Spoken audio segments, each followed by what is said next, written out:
Okay. Oh, yeah. Rumboyz_C on Twitter. Yeah. I'm running that intro thing right now. Eureka. We make plays every day, yeah. We make plays every day, yeah. We make plays every day, yeah. We make plays every day, yeah. We make plays every day, yeah. We make plays every day, yeah. Yeah. We make plays every day, yeah. Hey. Welcome to the Real Fantasy Playmakers. I am your host, Bogard Scott-Free, and I'm going to bring in a good friend of mine that I met in the time that we're all living in, that I like to call the apocalypse. And he's a rum boy, you know what I'm saying? He showed me nothing but love. He's representing the Rumboyz Fantasy Network. He's the head and the top of the Rumboyz Combat Department. He's the bearded one. It's Jake himself. Hey, welcome to the show, Jake. What's up, Bogard? What's up? Yeah, you know what I'm saying? Let's let the games begin. You know what I'm saying? All right, first, real quick. For sure. You know what I'm saying? I just want to see how you doing. You know what I mean? I know. You know what I mean? I know you've been working. You know what I'm saying? You're an essential worker. You know what I mean? And I just want to, take the time to, More like I can work from home, let's be real. All I do is computer stuff, so, yeah, I mean, kind of worked out. All right. Well, you know what? Would you believe I made a phone call? I would not call myself essential. I'm not that important. Okay. Well, you know what? You are important. You all know the doctors and nurses out there are essential, right? Well, you know what? You are important. You are important to the Playmakers. That's why I brought you on, the Real Fantasy Playmakers.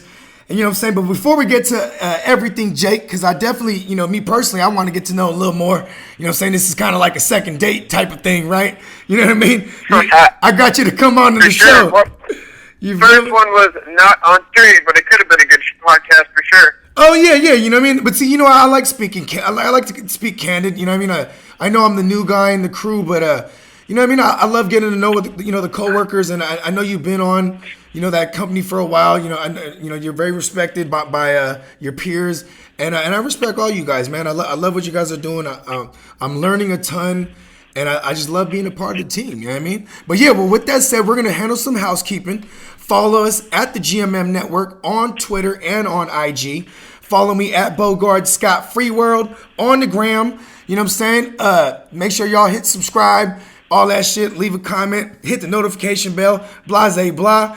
Hey, you know what I'm saying? My man, the bearded one, go ahead and tell them where they can find you on Twitter. Rumboyz_C. It'll be Rumboyz Combat. It's a sick logo made by Rumboyz Design. Yeah, shout out to Brian, right? Is that Brian? Yep. Yeah. You know what I'm saying? See, I'm a regular company man almost. You know what I mean? I'm almost there. You know what I'm saying? Okay. Well, oh yeah. Also, shout out to our sponsor, Milk and Honey. You know what I mean? You could, for all your CBD wellness and all your CBD goodness, go fuck with them at www.milkandhoneytx.com. And for all that drippy swag that you see all the Rum Boys be donned in, you know what I'm saying? Be draped up and chipped up out. You feel me? You go to rumboys.com. Hey, all right. I think it's time. We get to know the bearded one. So right out the gate, just go ahead and tell them a little something about you. You know what I mean? If you don't mind divulging where you're from, just a little something about you, and you know what I'm saying, and we'll take it from there. I'm from Northeast Ohio. Where? From the Ohio-PA line. Okay. Grew up a sports fan, obviously. We'll get into the reasons why later, but I had no success, so I've been able to see other teams be pretty good, right? That's one thing about having a bad team every year in multiple sports. The Indians, they're always all right.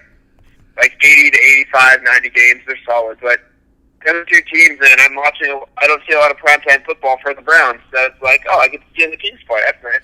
Hey, I think, I don't mean to cut you off, but I think last season was like I think you guys had like 4 of them joints, right? It was like one of the most you've had in a while because the hype was real. The Baker Mania was real. You know what I mean? Could Skins mania took over. Okay, yeah, go on. So I mean, The dumbest head coach in history. I cannot find a dumber dude that can coach a football team. Sorry. damn. Oh, that's great. Okay, so you've been a Browns fan, a Cubs fan, and like I'll tell you this much: your guys' city is so like you guys are so diehard. Like you gotta respect it. I mean, like my team, we've got in and out of the playoffs here and there. You know what I'm saying? I mean, shout out to my Niners, but like for the most part, we haven't won a title in a little over a quarter of a century, and it's just one of those things, man. Like I guess I couldn't complain in that sense because we're still finding ways. You know what I mean? But man, I my hats off to you guys. You know what I mean? Okay. No, I'm serious. Like your team actually is owned by somebody who runs the Niners from down the street. So oh, the really? Niners are from the Youngstown area. The Bartolo is from Youngstown, yeah. Oh, look And he at is living that. here. Look Yeah, at that. where he grew up about 10 miles from here, where I'm at right now. So Oh, wow. Well, you know what? I would that's shout why out. you see a lot of Niners Ohio fans, because a lot of people just stay loyal to the Niners in the Northeast Ohio area. Wow. The Browns left, and they just stay Niners fans. Okay, so what did you place? Fun fact there. Yeah, you know that's a hell of a fact. You know what? I might move out there. Fuck it. I mean, I could send you a picture of the 49ers facility if you want me to. Like, Wow. when we're on quarantine and I can get a car, they have the facility literally just across the street from the bar I used to work at. Damn. And then Niner Yeah. fans would congregate there, obviously, and watch the games and shit. Oh, man. There's so many Niners fans here. I don't blame them. Browns left for 7 years or 12 years. Might as well let them come back, right? Okay, can I take it there? How old were you when that occurred? Like when they went to Baltimore, like do you remember that? Like Okay, when I was not born. yeah, because I think you were born in what, 96, I 97? was born in 93. Oh, okay. That was So a little off. it was right around when I was about to be born, but yeah, for the first 6 years it was all Indians baseball really, because the Cavs kind of fell off by then. Mark Price fell with more injury after the shock from Michael Jordan. Kind of like lost everything in terms of basketball. But we had a good run for baseball, and the Browns came back in '99. And I think this goes into our next topic. So if you want to ask the question, Yeah, I like can okay. follow up on that.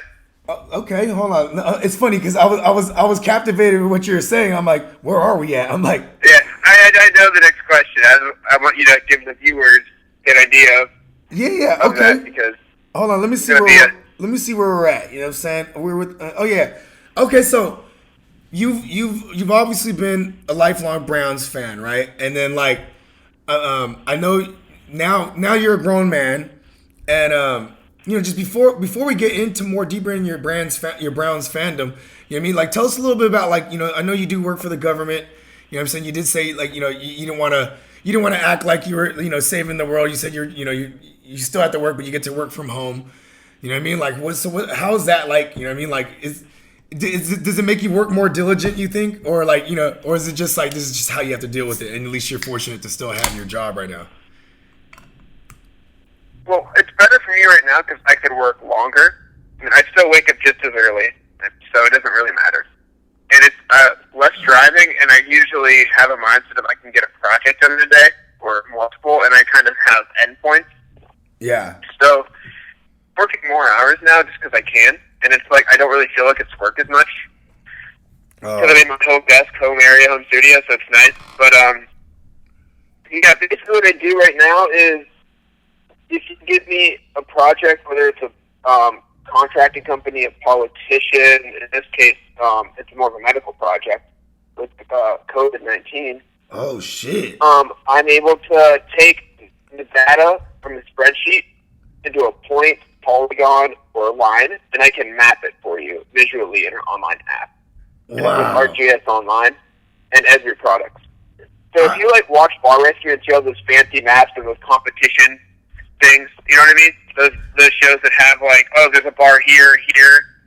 It's this type of bar, this type of bar. You have this many style of the same bar, and that's why you're struggling. That type of thing.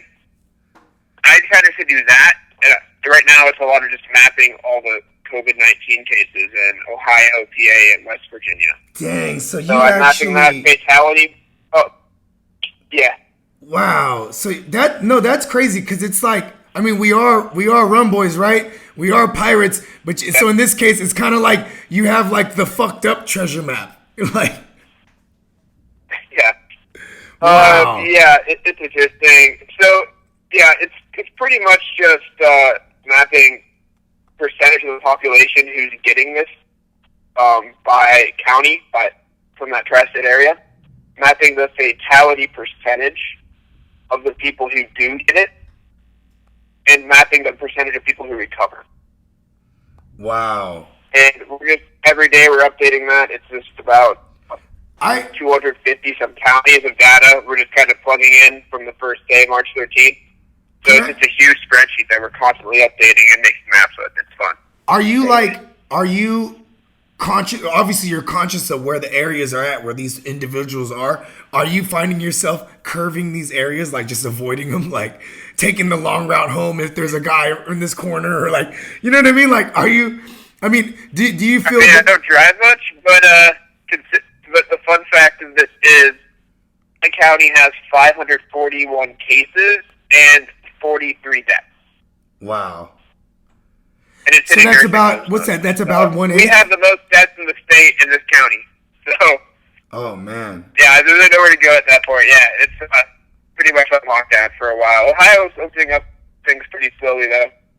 They're just trying to have restaurants, limited hours, limited people. Damn.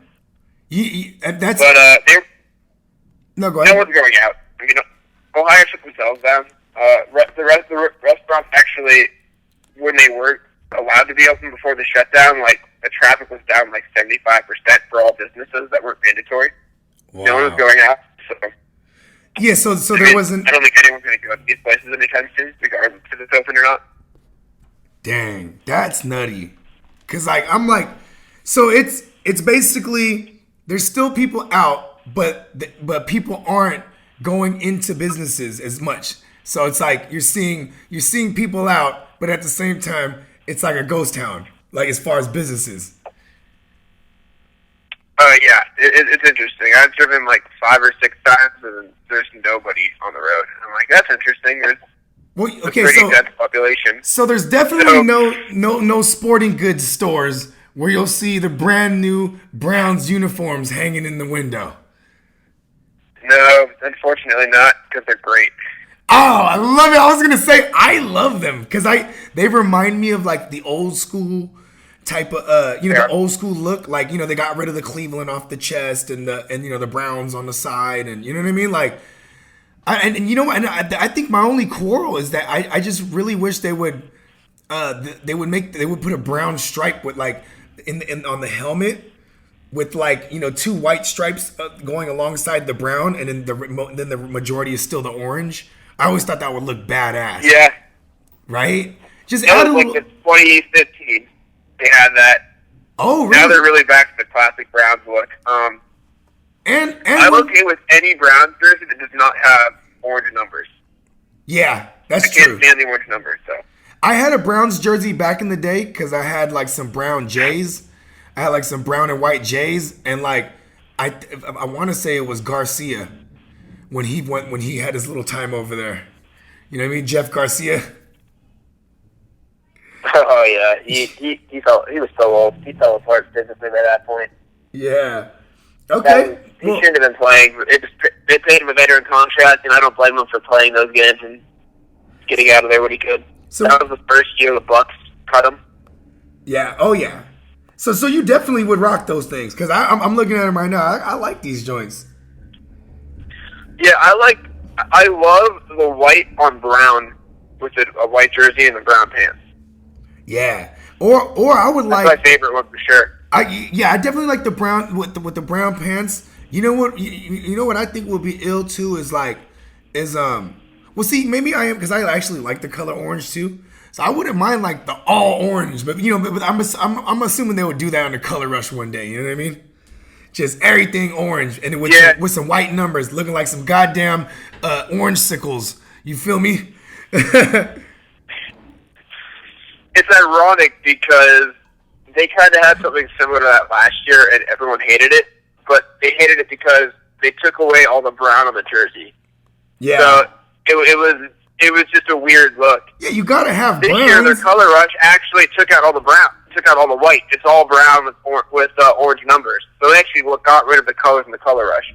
So altogether, which is kind of hilarious. I'm talking to an authentic Cleveland Browns fan, right? So tell me, because I don't remember this in my memory. Did they ever have the bulldog, or not the bulldog, the dog with the collar? Like, did they ever have that as a logo? Like they never. Because that would be badass on the side of the helmet. Like, on the side of the helmet, that would be badass. The dog with the fucking collar and the spikes. You know what I mean? Yeah. That would be dope. They never had a logo, and they fought for years, the NFL, to not have it? allow them to, yes. And the NFL's like, what you have to do is put numbers on the helmet. You have to do something. You can't have a blank helmet. And they fought that for years and eventually gave in, and the NFL actually said, no, it looks better without it. They got rid of it. Yeah, and the NFL wanted them to put lettering on it too, which they did because of it, and the NFL just said, no, it looks better without lettering. Just, no, get rid of it altogether. Just colors and numbers. And I would just love, I don't want the matte finish. Give me, like, the extra shiny joint. You know what I mean? Make it look polished where, like, then you could see the nicks and scratches from them, banging around, and, like, I don't know, I think it would add character, and plus I like shiny things. Yeah. You know what I mean? Okay, I think there's some teams that can do it, and I think the best jerseys aren't for that are Seattle because they don't really have much of a culture there besides being good recently. Yeah, but they're not a historical football town. I mean, Canton, Hall of Fame. The Browns won the first few titles. Jim Brown, the first African American mega-star football player. Yeah. There's so much the Browns did, and they really made football into a big brand nationally. Paul Brown started the Browns and Bengals and was a really forefront leader of forming the NFL overall. So I think it's one of those shout teams, out to all the legends. Niners. But like the Niners, the Browns, the Cowboys, I even say the Dolphins when they went undefeated. There's some jerseys you just can't touch. And I think that's one of them. The Chargers, just don't mess with that jersey too much. It looks good as is. And I think there's some that just need work. The Bucks. I've never loved the Bucks jersey in my life. And they're all bad, so. I know, right? And then, like, I think people are they're going all gaga over the creamsicle, the kind of circa throwback look, the retro, I guess you can say. Just because, there's the hype with Tom Brady coming there and, like, you know what I mean? But I guess if I had some off-whites or if I had, like, some J's that matched it or even some ill Vans, I might rock a hat or something, you know what I mean? Their best jerseys were the road jerseys during the Warwick Dunn era. Oh. That's the ones you're fucking with? Bucks jerseys. And after that, they just, when they won the Super Bowl recruiting, they had Brooks and Warwick Dunn. Those are the best jerseys I've ever seen. And then that's the road ones, and the white ones just looked awful. And I never understood why they just didn't stick to that. I don't know, man. It's kind of funny. Like, we brought back the '94 jerseys last year, the Niners, and I never really was a fan of those. That's great, man. I mean, I like the color red of them. I mean, and yes, they are nostalgic, but like, I'm not really a super big fan of like the shadow on the number. You know what I mean? I kind of like I like the all red with the all white. You know what I mean? Maybe because I'm simple and plain. But then what is great about it is when the Rams did that shit 2 years ago, they went to the Super Bowl when they did the whole show on turf, and then we did the whole '94 ones, and then we went to the bowl. So you never know. Maybe the circa version of the Browns one, maybe it'll breathe some Jim Brown legacy into that season. You know what I mean? Give them some little bit of sprinkle. You know what I mean? Maybe Bone Thugs and Harmony. They'll do they'll get the Ouija board out and go start conjuring up all the dead soldiers to help all the Cleveland Brown legends come back and just possess them or something. You know what I'm saying? Shout out to Bone Thugs. You know yeah. Okay. And your great burgundy look, guess what? It came from Mormon High School down the street. Damn, look at that. The board was love the color and they took it. Yeah. Hey, this is great because I'm learning all kind of shit right now. Okay, well, Yeah, that's the same exact color. It looks great. I mean, I love the Niners jersey. I also love the symbol. and you know what's funny is like you definitely see a ton of them out there, so you actually have like a solid take on them. You know what I mean? Yeah. Okay, well, okay, speaking of them new unis, right? The new Browns uniforms.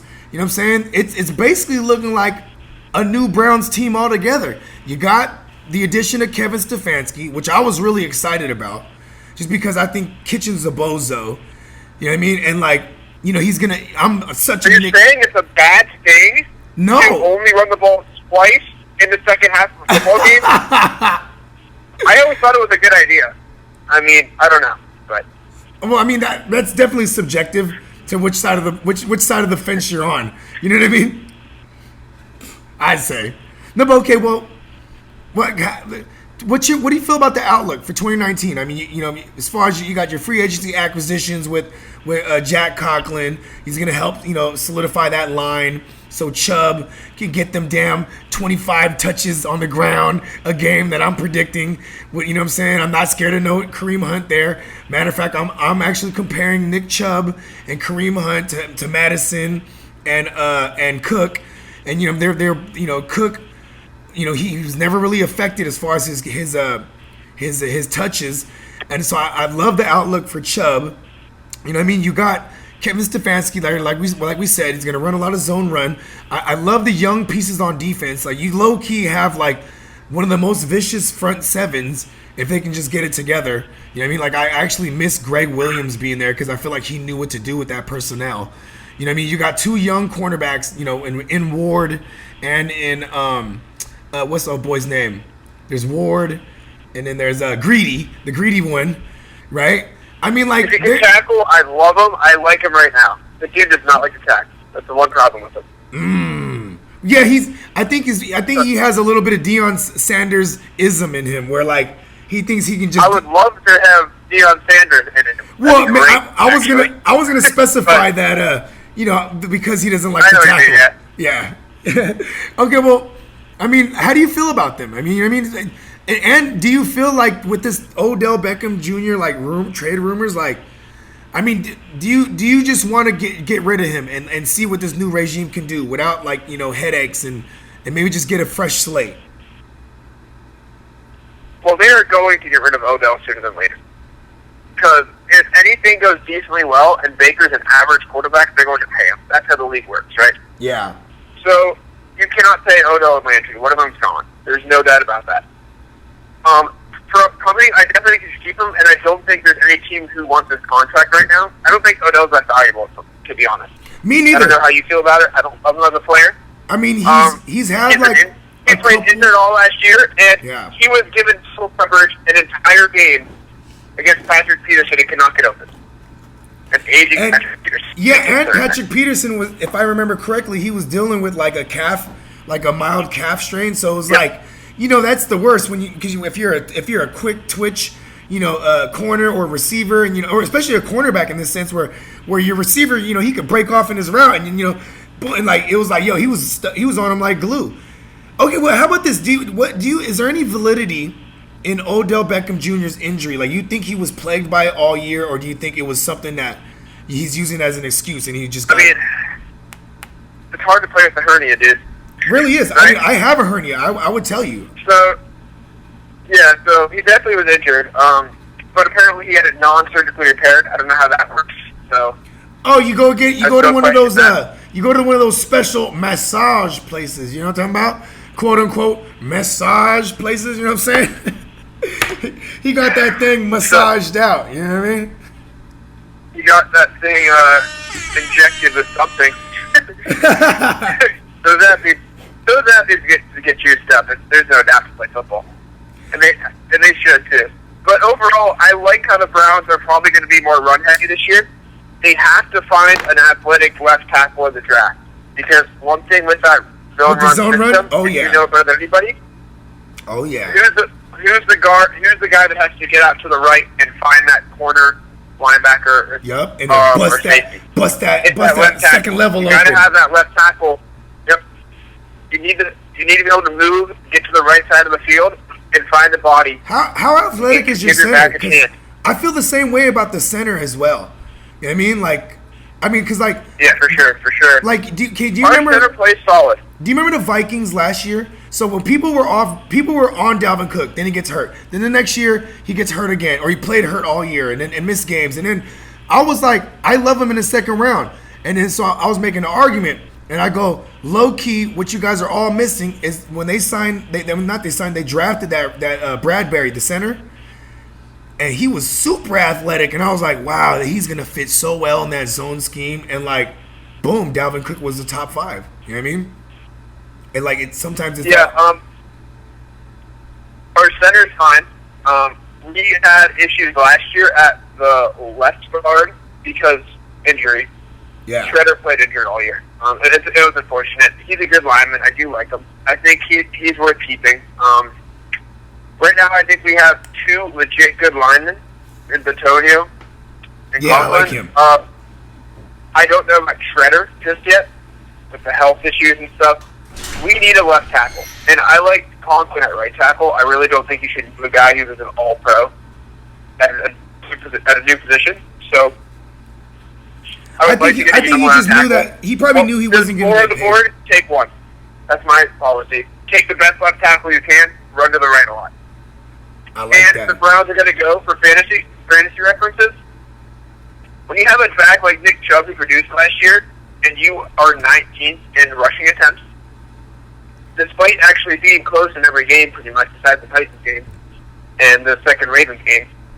Yeah. I know, There's right? Where no Nick excuse to run the Chubby. ball, 19th most in the league. Yeah. Oh, So, yeah, I don't understand why they did not run the ball. It's ridiculous. And I think Stefanski has a history. He ran the ball the 12th most last year. I looked it up a while ago. So Yeah. I think they're going to get him involved quite a bit. Oh, yeah. And I think Chubb's going to get the ball more in backfield receptions as well than he ever has before. Yeah, I mean, and he got some receiving chops. I mean, mind you, the playmakers know how big I am on Nick Chubb. Pause. You know what I'm saying? Because that sounds a little funny, but you know what? We'll say it again. They know how big I am on Nick Chubb. You know what I'm saying? But so I don't want to sound too bullish, and I feel like, you know, he might get pushed up into that, you know, because his ADP was hovering around the back of the first and the early second, and like in our latest mock draft, you know what I mean? Robbie, he was right before me. Shout out to the Admiral. He went and grabbed him at the 1-6, and I was like, man, I would have grabbed him at the 1-7. You know what I mean? So, I mean, I actually think he has the upside in this system, and you know, with his talent, that he could finish, you know, as a top 5. And that might sound too bullish, but I said it. Fuck it. Well, I mean, okay. So this is a good fantasy. Everyone loves like Mixon, right?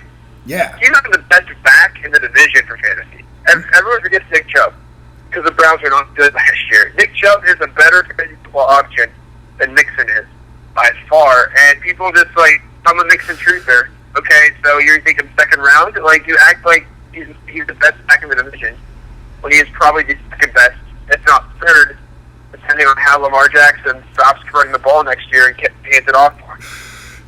That's a very good point. And breaking news today was Joe Mixon. He straight up said, I'm planning on holding out. So like, you know what I mean? Like, I don't even know if Joe Mixon is gonna fit that second round draft capital that he's gonna carry in like 12-team redrafts. You know what I mean? I agree. Yeah. He's streaky too. Just as a back, he's not consistent. I think he tries to do a lot of like Le'Veon Bell-esque type of stuff, dance around the line and like, you know what I mean? But like, I also think Joe Mixon low key. Yeah, he needs help. He needs help in the line too. Yeah. And that's probably part of it. And he's saying that because the center for the Bengals is also from here, and he was like a very early. He was a first round pick, like 20th overall. And he was a good player from down the street. And it's like, oh, this guy made it to the NFL. He's a starter. Well, he's not good. He's just really bad. He's undersized, and but that line's bad. But the Browns had a bad line too. It's probably the worst line in the league. So Chubb had an excuse, and he still played well. Okay, tell me. But yeah, man, I love the Browns next year. if they're going to run the ball, and I think they will. And I would like to see, like you said, the defensive line. Yeah. For the next topic, the defensive line has to play as a team, and a lot of it was Myles Garrett looking for his own stats, playing very selfishly. Yeah. And after the season, he did admit he went rogue quite a bit. So that's an issue that. And he's like a really nice guy. Apparently, in real life, he's apparently a really nice guy, and like, or he has a lot of anger stored up, and he needs football so he can release his anger. And we've seen an example of that. Well, he's also a bad teammate too. Like if somebody angers him on the field, he will actually take personally and not do his own assignment. Do you think the first overall draft capital that he has in reality, do you think that weighs on his ego, like where he feels like a type of way, like I can do what I want? Like I think there's some pressure on him because whenever you're the first, because you never really see linemen taken first overall unless they're supposed to be generational. Yeah. So I feel like he's like, I have to play better than the quarterbacks in my draft. Which, I mean, at this point, won't happen. That's real. It's okay. If you guys keep, I mean, he has two quarterbacks who are pretty good for the draft class, and the Browns pick doesn't look great right now. And I don't care if he has 20 sacks next year. The Browns passed on some quarterbacks for Garrett, right? Yeah. The Browns passed on two that are going to get $40 million in the offseason, probably. And yeah. They could have had Mahomes and Watson. Yeah. So I think he feels like he'll never live up to his draft spot, and that does bother him quite a bit. You think that the fact that he played in Ohio, Mayfield, that it made him extra more polarizing to that organization? Baker Mayfield? Yeah. Oh no, he didn't play he played out of Texas A&M. My bad. Excuse me. He planted the flag. Oh, and then he played in Oklahoma. I'm sorry. Then he went to Oklahoma. No, people don't like him for that one. I'm not a huge college sports fan, and people were very upset that he planted the OU flag. That's right. He did it against Ohio. Arena. That's right. Okay. Yeah. Actually, Bosa did it back to him after he sacked him, like right in the middle of the field. Yeah. In San Fran. Shout out to Nick Bosa. Bosa. Went in the middle of the field, and I was like, oh, that's such a good troll. I love it. But, I like the pennies in the NFL. It's just, I think at this point, Garrett knows he'll never live up to the draft spot because everyone knows Mahomes is the guy, with Watson as a probably medium second. Oh, yeah. So, it's tough for him. But yeah, let's look at Stephon Diggs. Remember Stephon Diggs' production last year? You know what I'm saying? He kind of broke out. You know what I mean? Can you see that upside for someone like OBJ if he doesn't get traded? And if he does get traded, who do you think is going to step up on the outside like that you guys currently have? Or that immediately put you in the market for one of these 42 prospects at receiver in this draft class? Well, the Browns are in a weird spot where I think draft-wise, they won't touch a receiver early. Okay. Regardless. So I can't really say a name. It's easy to go with some of the SEC stars from this year, but they're all going to be gone. I think at this point, there's no way to trade them. I don't think any team wants to go that badly. What about Rashad? What about Rashad Higgins? You know what I mean? He's flashed, and I like the kid. I know. I mean, I don't want to say Antonio Callaway because I think you know what I mean? I think he's gone. Yeah, I was about to say he's not there anymore. Higgins didn't play last year for some reason. Well, he had the suspension.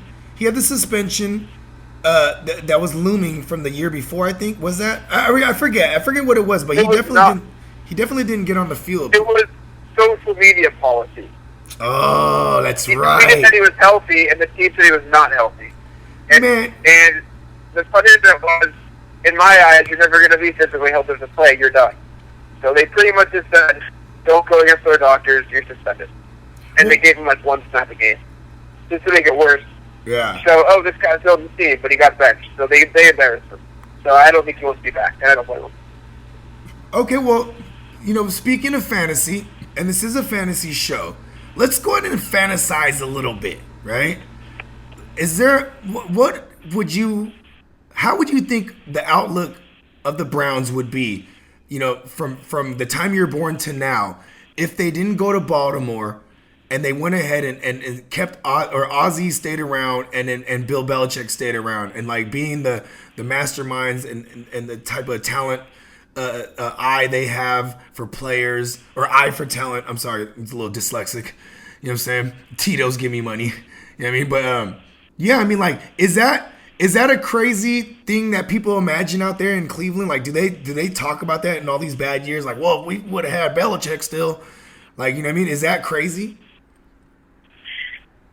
It is one of those things that people would joke about, and like it's I take 3 gates, whatever, Spygate, Deflategate, Tom Brady and Belichick gate, another gate, Robert Kraft gate. Like, we take that with titles. Like, we don't care. Yeah, fuck it, right? For W's? But for sure. But overall, we really don't like Belichick for that reason. And it wasn't even his fault, really. That's true. Because I mean, he was living the dream, and at that point, it was his dream come true. He made the playoffs, He was doing well. But it was also his favorite team growing up. I think his favorite quarterback was Otto Graham. You know what I mean? You guys won like a ton of titles. His dad's from here. Yes. His dad's from this county where I live. Oh, word. Way back. Like, way back. Look at that. Brothers. His dad's from South Ohio. Way back.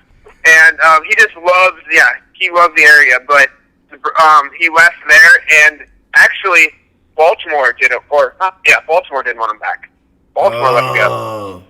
Yeah, because I mean, even more surprising. The way I kind of imagine it too is like, I think like the way, if it was still Ozzy, they still would have ended up with Ray Lewis.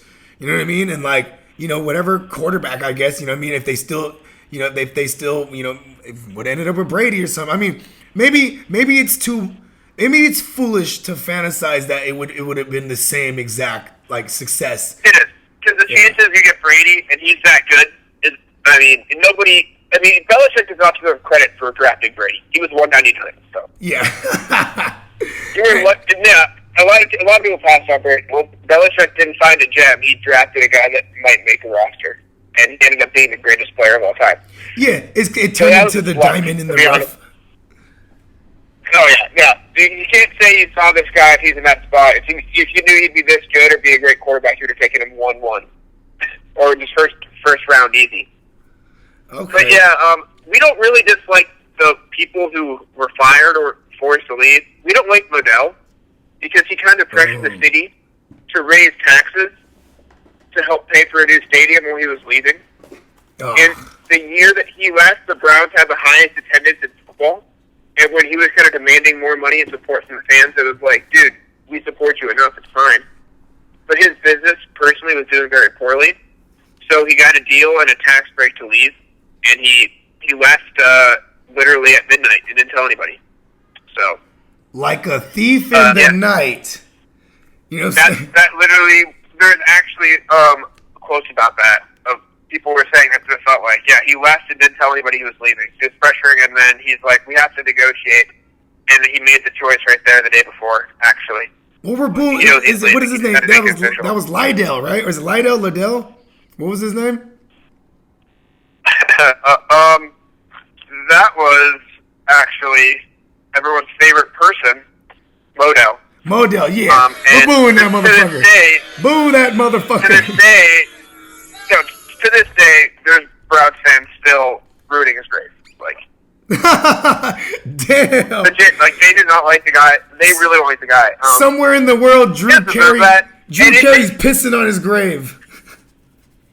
The issue was his personal business, though, and he really can't afford to stay in Cleveland. But in the end of it all, fans don't care. Yeah, that's true. You took their playoffs. They made the playoffs. You should keep away. They're not going to be happy. Yeah, you know what, man? Like, I'm going back to what I said at the beginning of the show, Playmakers, where I told our man, Rumboy representative, our man, the bearded one, Jake himself. I told him that's why I respect the hell out of you guys, of your Cleveland fandom, because it's about staying true. You know what I mean? Fuck anyone who's a bandwagoner. It's okay to like other teams, especially playing fantasy football all these years. It made me have an appreciation for all players and positions and teams. But I love my team.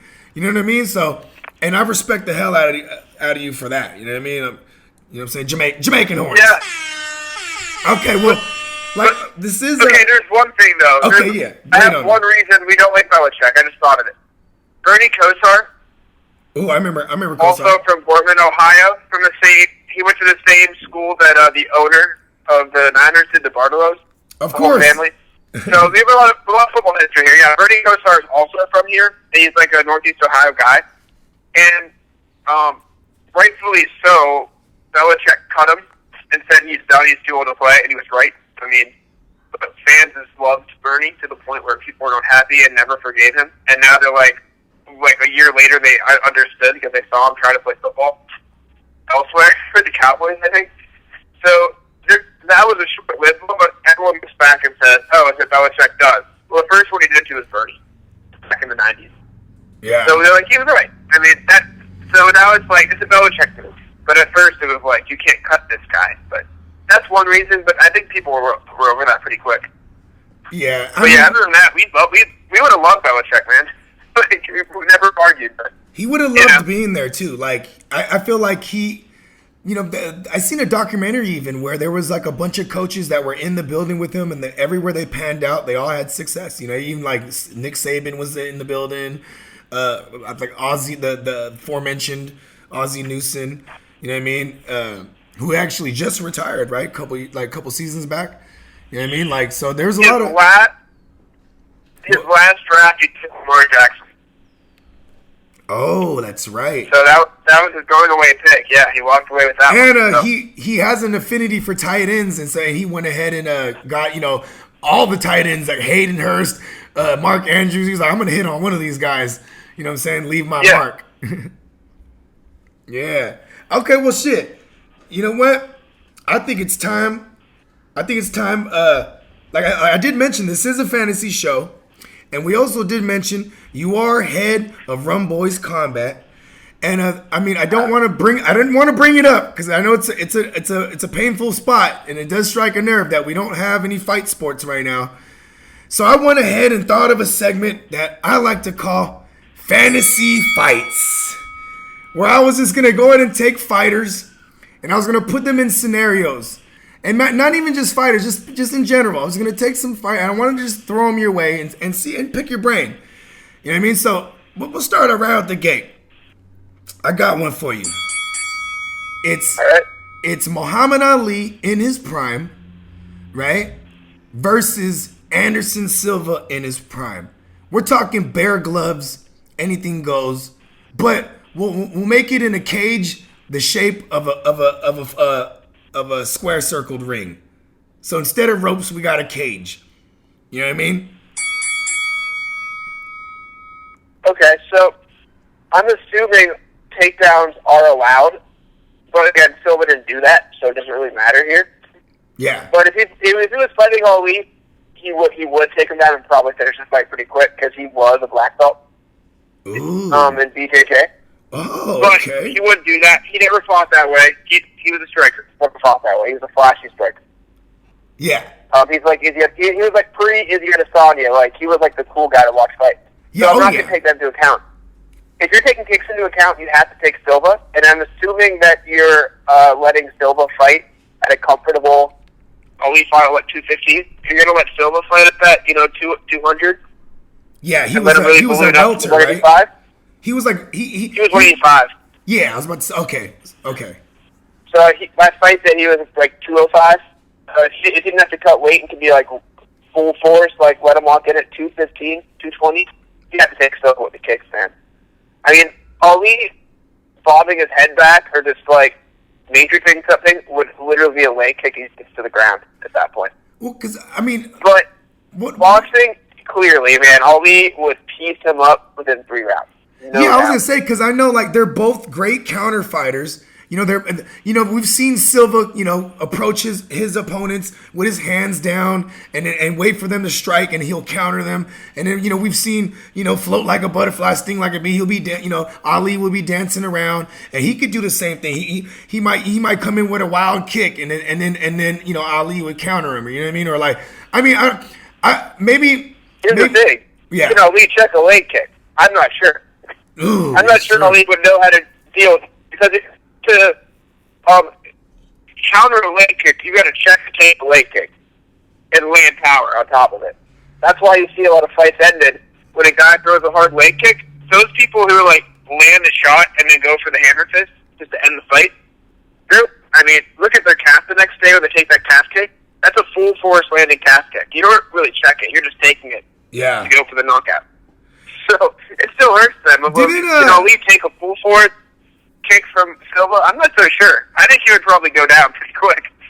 Even if he had the 40 or 50 pound weight advantage. I mean, yeah, man, that's the go to Caspa, right? I mean, ideally. Yeah. I mean, that's going at a soft tissue area right there, just waiting to be hit. Yeah, and you won't be able to use all your inertia to generate the power because with a full force punch if you're one legged. You know what I mean? So okay, it should be a great fight one way. Okay, well you know what? You can do takedown, and it was grappling. Didn't Ali wrestle? And holds it all. Didn't he wrestle somebody too, like a Japanese wrestler, and like all the guy did was lay on his back and kick Ali's knees? I'm not even sure, man. Yeah, it surprised me. That dude could have done anything to make money back in the day. Yeah. Well, they did keep him away from boxing for a that dude was the world's most famous person. I know, right? That's why I thought this would be an interesting conversation because Anderson Silva is one of those guys that like I grew up liking UFC, where I used to rent the tapes. You know what I'm saying? And it was no weight classes. It was those days, multiple fights for a fighter in a night, straight up tournaments and shit like that. I got into pride fighting, but when UFC established this stuff, you already had Ultimate Fighter and shit like that had already been going on for years, and then Anderson Silva, the Spider days, like it was just like it was Silva, GSP, and BJ Penn. Yeah, those are the guys that blew it open for me. Before that was Chuck Liddell, and it was still on Indian reservations and stuff. But yeah, when it was really legal in most states besides New York, because New York until 2015, it was all Silva and GSP, and that fight never happened because Dana knew you cannot have one of his two biggest stars lose. Yeah. So he had to keep them separated. Today he'd be like, yeah, but let them fight. We'll have John Jones fight Adesanya, it's fine. But back then you cannot afford to have them lose. They needed that aura of invincibility to keep the company going. Okay.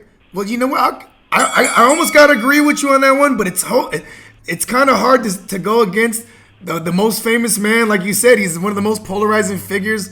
Shout out to Muhammad Ali, but we're going to have to go with the Spider on this one. Okay, here I got another. Hey, man, if you did this, though, I would take Ali in this one. Okay, give me the scenario. Kicks. If it's just grappling, the occasional close-range body shot, body elbows, and elbows overall, and punches, and just punching in elbows, you can grapple and actually grab and get a little physical. Yeah. Yeah, because Ali knew how to sneak them elbows. Ali used to sneak them elbows when they were in tight. And Ali is taller, too. Ali was much taller. So that's when the link could go out, because Ali could actually do something when he's crowded, because he wouldn't have to worry about getting kicked in the legs. Yeah. So at that point, I'd take Ali for sure. If it's like a dirty boxing match. Yeah, for sure. Okay, so if the stipulations were dirty boxing match for the legend Muhammad Ali, that's how. Oh yeah. Yeah. Okay. Let's see. I got another one for you. I'm gonna lay this one on you. Let's go with Pretty Boy Floyd, right? And let's put him in when he was like 30-0. Let's put him around that era, right? And let's go ahead and pin him against Sugar Ray Leonard in his prime. Because I kind of feel like Floyd got a little Sugar Ray in him. You know what I mean? But I feel like, as far as attack, on offense, Sugar Ray was just legit. He was fast. He obviously had combinations, but he was just, I don't know. It reminds me of what Mayweather would want it to have been if he was more offensive. You know what I mean? Who you got? And this would be straight up regular boxing stipulation. Oh, for sure. Oh yeah. In this pick, you're hitting a debate though of like what rules, because at that point when Sugar Ray was fighting, there was no hydration limits. He would cut so much weight and gain it all back in a day. Oh. So Floyd, the thing today is Floyd can't gain 20 pounds after cutting weight, right? So Floyd has to really fight at a weight class where he won't have the energy to be offensive. And Sugar Ray would have the issue because you're taking away his advantage of being able to be at a good weight during fight day. I think I want to take Sugar Ray on this one too. Man. So, okay, if it was Sugar Ray Leonard's era rules, if it was his era rules. Sugar Ray for sure. Sugar Ray for sure, man. Yeah, you hear that? You would have never been undefeated, pretty boy. Don't jump in that time machine.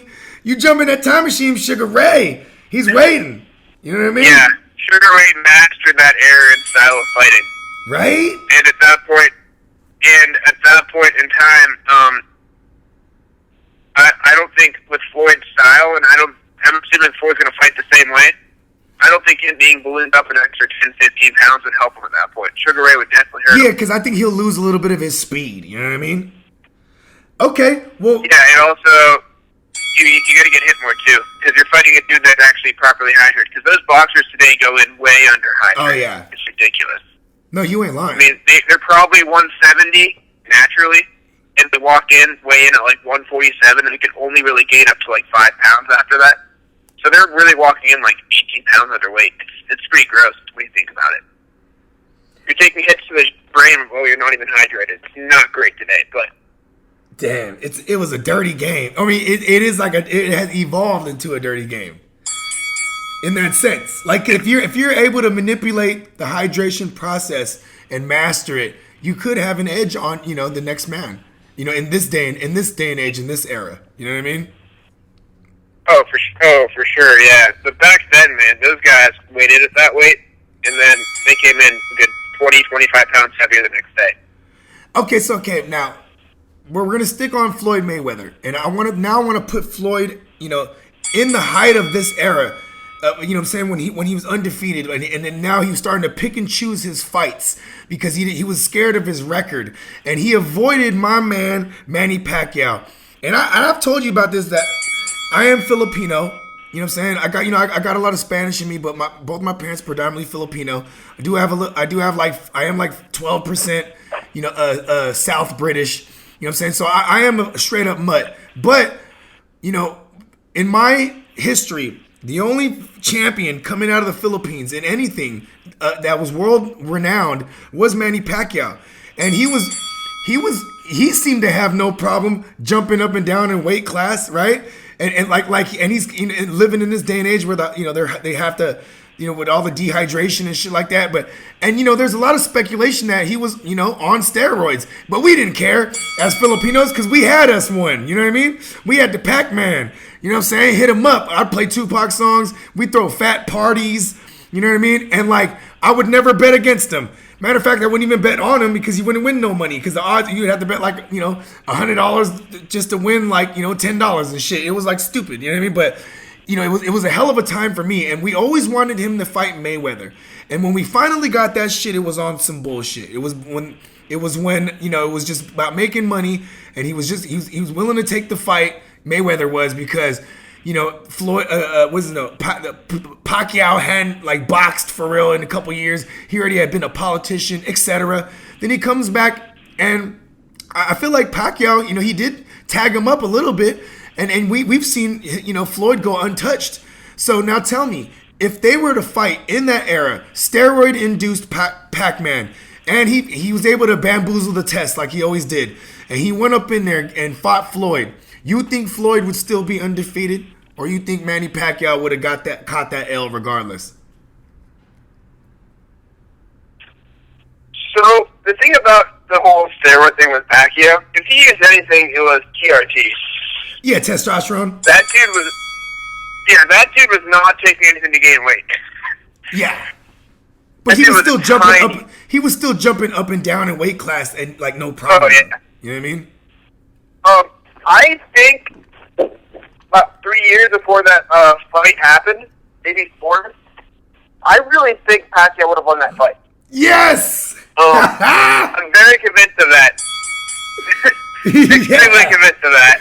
Do I sound biased at all? For some reason, it didn't happen. I asked you if I sound biased. I'm convinced it would have happened.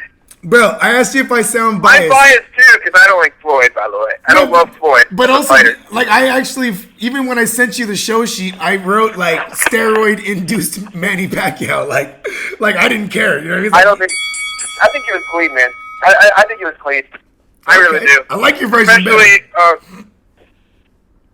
I mean, those guys go through testing, and a lot of guys do get busted. And it is. And if you get busted in boxing, they say you get busted because you're not suspended that long. It's like a 2-month suspension, right? Yeah, that's true. And So, I mean, for someone like Floyd Mayweather, who was clearly curving Pacquiao, you know, you would say anything. You know what I mean? oh yeah, and he used that in the negotiation because he wanted to say, "Oh, I want blood testing," because he wanted to make it look like Pacquiao was cheating Yeah. if he did lose. Oh, that's he true. wanted to, It was a disclaimer. Yeah, it's one of those things. He wanted the blood testing, and Pacquiao did not want to do blood testing like a week before the fight because that just messes you up for a little bit. Yeah, that is true. That is very, very So, true. That was a bad negotiation by him. I don't know. That Pacquiao fight, it's probably a good thing it didn't happen when it did because, I mean, for what Pacquiao did to the Philippines economy as a politician, Yeah. I mean, that fight, if he would have lost that in a losing effort, would have been a very bad result. He would have been able to have those extra 5-6 fights to help the economy of the Philippines. Oh, that's a good point, So, Jake. I think about that too, where it's like if that fight would have happened when he wanted it, and he lost, there's no Pacquiao champion today. He's still champion, by the way. Whoa. He won it back. So. Oh, okay. Yeah, that's right. He did start fighting again. Okay, I got you another one. He won the belt. He wants to. I mean, he allegedly wants to defend the belt against the top contender, but I think he should just give it up and retire at this point. Yeah, just go out and ride out in the sunset, Uncle Manny. Just go ahead and ride out. You know what I'm saying? And go ahead and cut that album. I'm gonna jump on his album, dog. He's gonna feature me. Watch. I'm gonna rap a verse. Yeah, I think boxing politics took over there, and I think they both realized they could make more money hyping up this fight. I don't know. One thing I don't agree with Pacquiao on is that whole I was injured. I want to redo in that fight. I don't care. Oh yeah, the one against he fought, man. Was it Marquez? I don't care if your shoulder was hurt. Yeah, I don't care if you had a sore shoulder or dislocated shoulder. You signed the contract and you didn't want to quit the fight. So, as far as the likelihood you were healthy. Okay. Let's go on to the next one then. But yeah, shout out to my man Manny. You wouldn't have been undefeated, Mayweather. You hear that? Sugar Ray and Manny will kick your ass. What? Okay. I mean, you can tell I kind of don't like Floyd either. And shout out to Floyd. I mean, hey man, let's be real. Sugar Ray would be fighting 4 weight classes up if he had today's rules. Yeah. You ain't right. That dude was a giant. He was though. Weight class. Yeah, like you wouldn't think he was that. Plus, back then they were all, the heavyweights were more memorable. You know what I mean? Like, and he was one of the more slender ones versus, the other heavyweights. Like he was the smaller versus them at least. Oh yeah, but he was tall. Yeah, so. Exactly. He just ripped the water from his body and could make that weight. But man, when he walked back in there, like this dude might have gained 25 in the past 18 hours. This isn't good. Okay, yeah, I got one. Give me 1990s Mike Tyson. So, like, I'm saying this because he already had got out of jail. He'd already been married. You know what I mean? And then versus present day Deontay Wilder. Only Wilder had to wear that goddamn 40-pound getup. You know what I'm saying? And we're gonna go ahead and put him in the streets of New York because they're both from Brooklyn, right? Oh. Yeah, isn't Wilder? I actually don't think so. I know. Okay, Wilder's from Mobile. Right? He's from the South. No wonder you're right. No, that's very correct. I forgot. He's from Mobile, Alabama, because he's a roadside guy. That's right, and he was really adamant about the whole. Who was that one guy who was like? Anyway, he was like, till this day. Yeah. He's definitely from the South. Okay, well let's go ahead and put him in the middle of a plantation then. How about that? You know what I'm saying? And it's an all out Mandingo fight, right? You know what I'm saying? but it's 1990s version of Mike Tyson, who was loaded on drugs and shit like that. You know what I'm saying? Biting motherfuckers' ears and shit. You know what I mean? Versus Deontay Wilder, who who swings wildly as fuck and kind of he has that kind of jump swing, right? But if he's wearing that extra 40 pounds, I think that he might not have that in his game, right? You think he got a chance, man, Mike? Because Mike is one of those guys. He kind of has to close the deal early in that era. You know what I mean? It's interesting because Tyson was a guy that threw a lot, especially multiple things. So Tyson was not a combo guy. He definitely had his spots. He had quick hands, and as a result of that, I think he'd win rounds for sure. And because Wilder doesn't throw as often, he actually loses a lot of rounds and wastes a heavy shot. So that's an interesting debate there, and I'm not sure that the height would be a big difference too, because even in his time, Tyson was a smaller dude. Oh yeah, I was gonna say he's a bulldog. He's like a bulldog for real. Oh yeah. I think that would be a pretty bad night, honestly, for Fury, Tyson. because I think Tyson is a better boxer. Custom Auto trained him well to do what he knew he could do, and even in his worst years as a fighter, he only lost to the top. Yeah. Sure, Holyfield was a better boxer than him. Holyfield might be the greatest heavyweight of all time besides Ali, or he might be better than Ali on paper. Holyfield might be the best on paper boxer of all time when it came to who he fought. So even Tyson, when he was going through his issues, he wasn't winning as quick. He had to go to the third round to win. So yeah, I don't think that would turn out well. Yeah, because Wilder got more knockouts than Tyson, right? More, just in general, not the first round knockouts, but just in general. I'm pretty sure he has 37 knockouts. I think he has 37 knockouts. Damn, and he has like 40 dubs, right? Yeah, like 40. Yeah, he's like 41-1 or something. Yeah, because he had that one draw. That's right. Damn. You know what? Hey, I can't lie. Like that one, I was waiting to see your take on that one, but I'm gonna backpack your take. I think the heavyweight division is worse than it was in the 90s, and I think he has probably one of the greatest of all time in Fury. But other than that, I think there's guys that are beatable, and AJ is still a question. But overall, I think night in and night out, the heavyweight division was a more stacked division. There was also less corruptness in boxing, so Tyson had to fight better bottom of the rank fighters on his way up because there wasn't a million promotions having these matches. Yeah. So.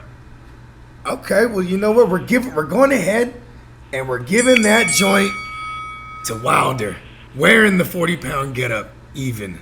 You are? Yeah. All right. Yeah. Okay. Now we're gonna veer off a little bit, and we're gonna get a little crazy here. We're gonna go with some nostalgia from my upbringing. You know what I'm saying? When you were a wheat type, being born, I was fighting movies were the shit. You know what I mean? Like, action movies. It was the thing before superhero movies. And as far as the past 2 decades, in the 90s and obviously through the 80s, it was action flicks and action stars. So now, my man Sly, Sylvester Stallone, who has a long-standing disagreement, he never seen eye to eye with Jean-Claude Van Damme. Just how about both of them in their youth? You know what I'm saying? And they're both advocates of HGH. You know what I'm saying? We're just throwing that out there. So they're both ripped to the T. Stallone versus goddamn Van Damme. Okay, Van Damme actually fought. Yeah. He fought for he has 19 fights. I looked it up. I knew he fought it quite a while. He had 19 fights. Stallone was a Hall of Fame boxer because of his flow in Rocky. Yeah. I don't know, man. Right now. Go on. I would guess. I don't know if Sylvester could fight, man. He was always too jacked. Van Damme always looked like a human. At least. Sylvester Stallone was always way too jacked. I don't think he had the mobility or flexibility to be a good fighter. And that helicopter kick is incredible. And like I swear, Van Damme sells shit incredibly. You know what I mean? With the neck veins bulging out, and like, you know, while he's doing the helicopter kick with the split, you know, the splits kick or whatever you want to call it. Like, you know what? I think we can make that one quick. I think I'm just gonna give that one to Van Damme, and he'd be dude. And he'd be coked Van up Damme too. actually fought. Van Damme could actually fight, and in an actual fight, he took it seriously, and he hurt some dudes. I just feel like Stallone would be able to convince me he could fight. Like if I was his manager, he'd be like, "Hey yo," He looks jacked. he'd be like, "Hey yo, I'm gonna fight Van Damme," and I'd be like, "Oh, you got this," you know what I mean? And then I'd be disappointed as a manager. You know what I'm saying? Stallone has like combine strength, right? You look in the combine and you realize, oh, this guy can't catch. He's fast though. Oh, you're right. Yeah, that's a good point. Like, and you know, like, so you're saying like that strength and stuff that, you know, that Stallone had, it wouldn't translate in a fight against somebody who was quite nimble on his feet. You know what I'm saying? Which Van Damme. Oh, I don't think so. I mean, I had a roommate in college who could bench 225 20 times. He was not an NFL player. I'll tell you that much. He was strong. He could outlift some of those guys, but he did not have natural strength or flexibility to be an athlete. He's that dude who's like, open this jar for me. He's that guy. Yeah. So he's the dude that looks like he tried to be strong. And so did Stallone, which it looks like he just took a lot of HGH. I don't think he ever really had to worry about working out that style. That's true. Okay, we're gonna get even. Now we're just gonna have to give that one to Van Damme, and we're getting even more interesting now.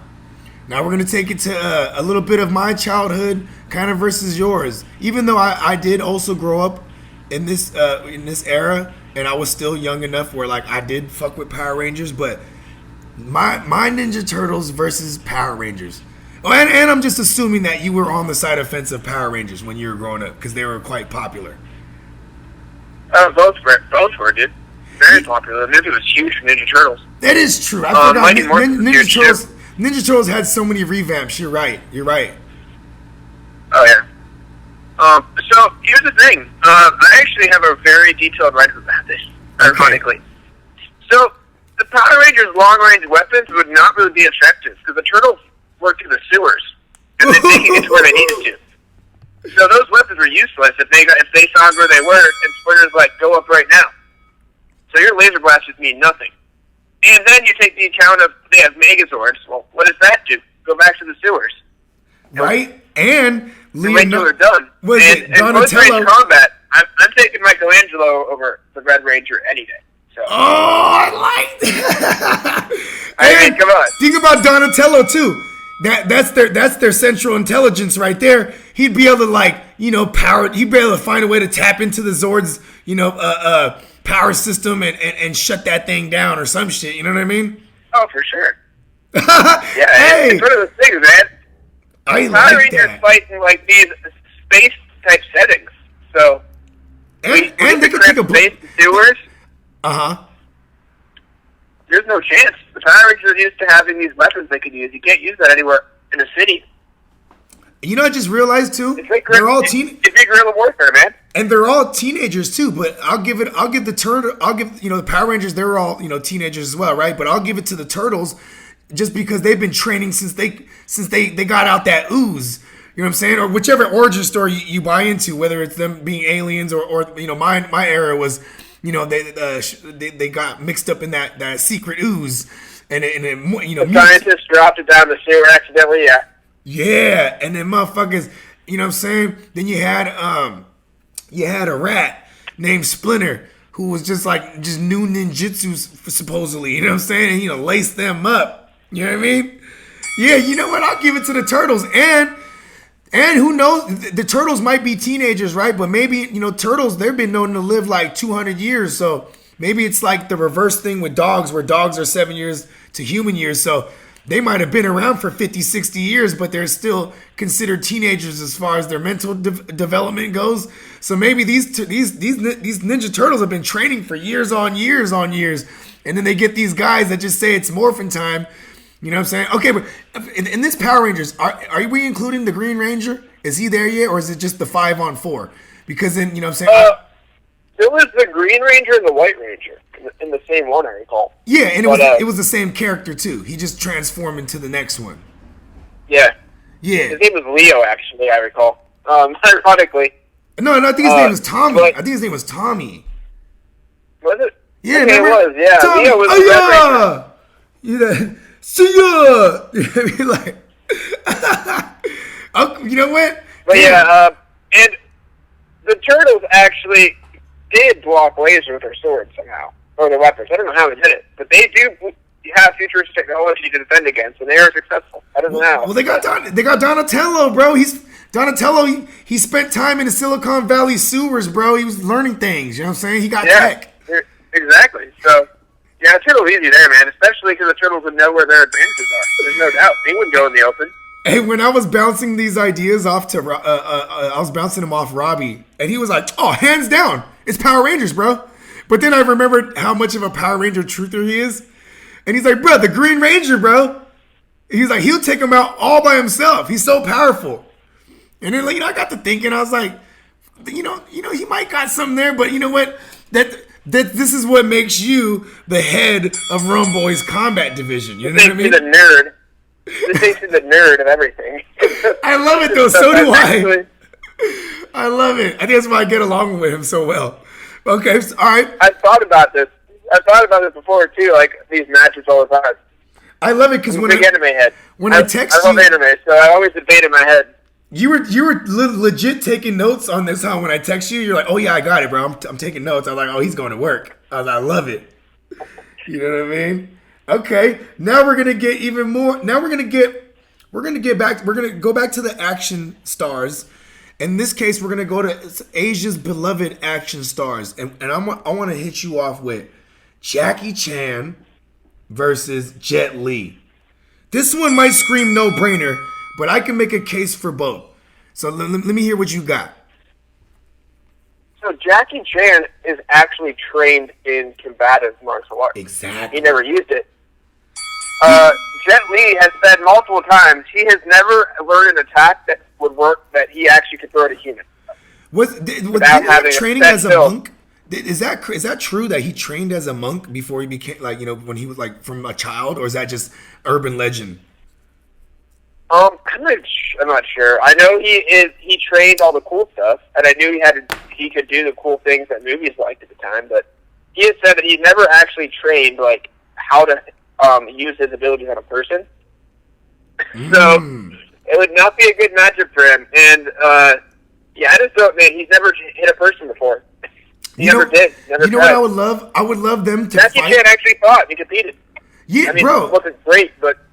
And he could drink too. You know what I'm saying? He's a black belt. I know that much. Don't Jet Li, don't think you could, with your sober ass, show up in a bar and catch Jackie Chan having a few either, because he's the drunken master even. You know what I'm saying? That motherfucker, he got drunken style. And I would love to see them fight in like a warehouse full of just all kind of inanimate objects and things they could climb on, because they're like the best at like throwing things with their feet. Like if there's a broom on the ground, that motherfucker will sweep you with the broom with his foot. You know what I mean? Or like, when Jet Li, do you remember Romeo Must Die, where like there was a water hose, and so he chopped the water hose off, and then he was flinging it around like the chain with like the spike ball at the end. But it was so. He cut a chain in half of his hand in a movie. But that was very realistically. That was real life, man. He did it in real life. Yes. he did that in real life. Okay, he cut a tire chain in half with his hand. That'd be impressive, though. I honestly didn't think you would side with me on this one, because I definitely went with my man Jackie. As an MMA guy, the Lee family is one of those things where people are like, how could that style translate? I'm like, well, what style? They were entertainers. Okay. So, how about this? This match was for a title shot, and Jackie Chan, we giving it to Jackie Chan, right? Or he's taking it. Now they got to go up against Bruce Lee. So now Jackie Chan, Bruce Lee.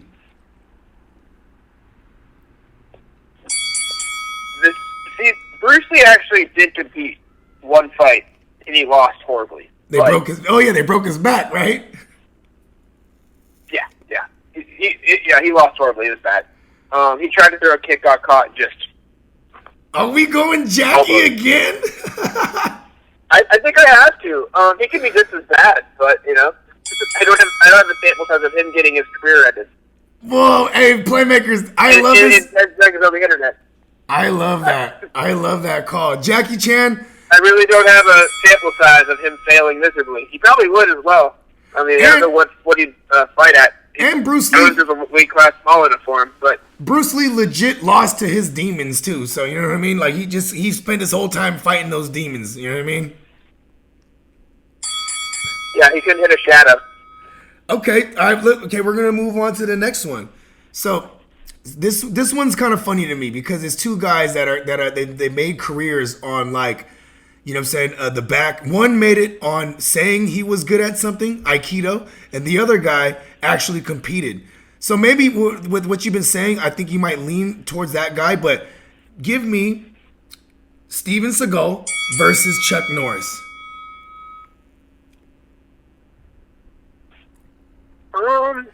This was actually kind of tough. Yeah, because their styles contrast. You got one guy who's a close quarter fighting, you know what I'm saying? You got other guy who has a kickboxing history, you know what I'm saying? You know, and like, you know, Aikido is like, you know, the transference of like motion, and it's all defense, you know what I mean? Like, and he clearly would have the weight advantage on one Chuck Norris. I definitely would give the hair. Anyway, go on. Let me hear your take. So Steven actually trained MMA fighters.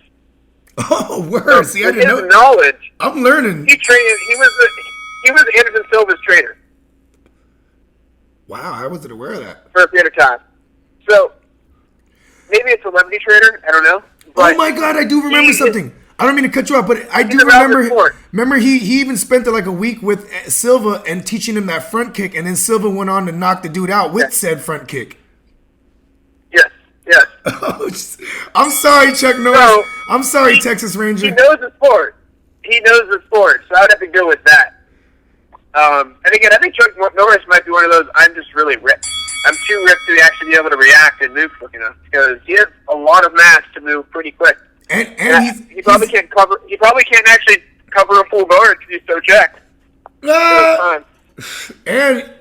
And he's the only guy I can think of at date, as far as this list so far, that has a beard and on his face and his chest. You know what I'm saying? Okay, well, speaking of dudes with beards on their chest, essentially, right? Here's another one. Now we're getting to the ignorant bogey section of it. Give me Austin Powers, the spy who shagged him himself, versus my man Ace Ventura, the pet detective. I don't think you can ever count against how crazy Jim Carrey is. Yeah, that's my answer right there. He's low key one of my heroes. Jim Carrey is a legitimate nutcase, and that will be very helpful in any competition, even if he has to break character. Yeah, it takes a level of crazy. You don't bet against him. The things he's done and said on late night TV shows makes me think he can do anything. Yeah. Yeah. And I cannot bet against him. The kid that plays Austin Powers of Ventura isn't a real life nutcase. Well, so here's my breakdown.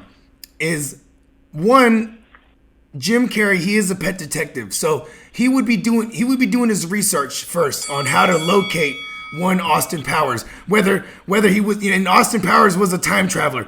So Jim Carrey, Ace Ventura, the pet detective, if he was on the hunt, trying to fight the spy who shagged him himself, you know what I'm saying? He would search far and wide, you know what I'm saying, and jump through time and whatever he had to do, and he would know about his prey. He would, just like he's familiar with all his animals, right? He would know that, you know, all you would have to do to trap Austin Powers is maybe put a vial of mojo, you know what I'm saying? Or maybe you know, set a trap with some bad, sexy bitches, you know what I'm saying? And he'd be able to catch him slipping. You know what I mean? I think this is another no-brainer, huh? I think we got to go with Ace Ventura on this one. Oh, yeah. shout out to Robbie. Like I said, I bounced the show sheet off. And if it was close, Jim Carrey's actually pretty tall. He has the reach. Yeah, oh yeah, and yeah, because what's his name's a short. He's a shorty. Yeah, and what he He's got like Lil Wayne short. and Austin Powers really only got one move. He got that judo chop. That's basically it. You know what I'm saying? And he's ready for that judo chop. He got something to counter that pet detective. You know what I'm saying? And here's another thing It also too. does not work when you're short. When you're short, you got to get close Oh to yeah. do anything judo related. So it's not going to work if you're significantly lacking in the length department. And Jim Carrey, he's dressed way more loosely to fight. He got the wife beater with the button up, button down. You know what I'm saying? He got his pants hiked all the way up. So and he's wearing like some capris. So you know what I'm saying? He's a little freer. You know what I mean? What's his name? Austin Powers. He got the whole crushed velvet suit. You know what I mean? I think the comfortability. You know what I'm saying? Yeah, he got a little 22, but he doesn't even believe in it. You know what I mean? He thinks his swag and his mojo will serve him when he needs it. But here's another thing. And he actually had people serve him too. He doesn't do it all by himself. That is true. He has a whole agency. But see, I could see the pet detective infiltrating that whole agency. You know what I'm saying? Like he's like the funny man's version of Batman in that sense, because Batman's one of the greatest detectives. You know what I'm saying? Okay, how about this? Robbie pointed something out. He said in Ace Ventura Part 2, he was like, bruh, don't you remember Ace Ventura took like 6 darts to the legs and he still, you know what I mean? Remember when he fought Tommy Davidson in Africa? Do you remember that? Yeah, actually. They threw all those spears at him and he took all the spears to the legs and, that shit, low key, that shit. Man. He has late round potential. Right, yeah. See, that's He what. can take the damage, take the fatigue. Oh yeah. Okay, so we're gonna go ahead and give that one to Ace Ventura. You know what I'm saying? Oh, all right. Now, here's some. These are some really ignorant ones, but this one's kind of fun to me. You know what I'm saying? We'll start with this one. Which Denzel Washington wins in a triple threat match? Denzel from Book of Eli, Denzel from Training Day, or Denzel from Hurricane? I would go, just based on the cover art looking back, Training Day, Denzel was jacked. Yeah, he was. And he's rocking all them So jewels. I have to go by that. That was like peak prime Denzel, even though he was still older by then, which is ridiculous. That dude always looked young, but yeah, that dude was legitimately like Jake Gyllenhaal jacked for a role when he has to be. Well, I'm actually gonna go with. I'll actually go with a Book of Eli version because he was on a mission from God, and I feel like nothing could stop him. And then I feel like Hurricane. You know what I'm saying? He had spent all that time in jail where he was just like he wasn't even trying to fight. You know what I mean? And so I'm gonna go with Denzel from Book of Eli. You're going with Denzel from Training Day, and to me it was a toss. Just because he was like 50 Cent jacked back in the day. Yeah, he was.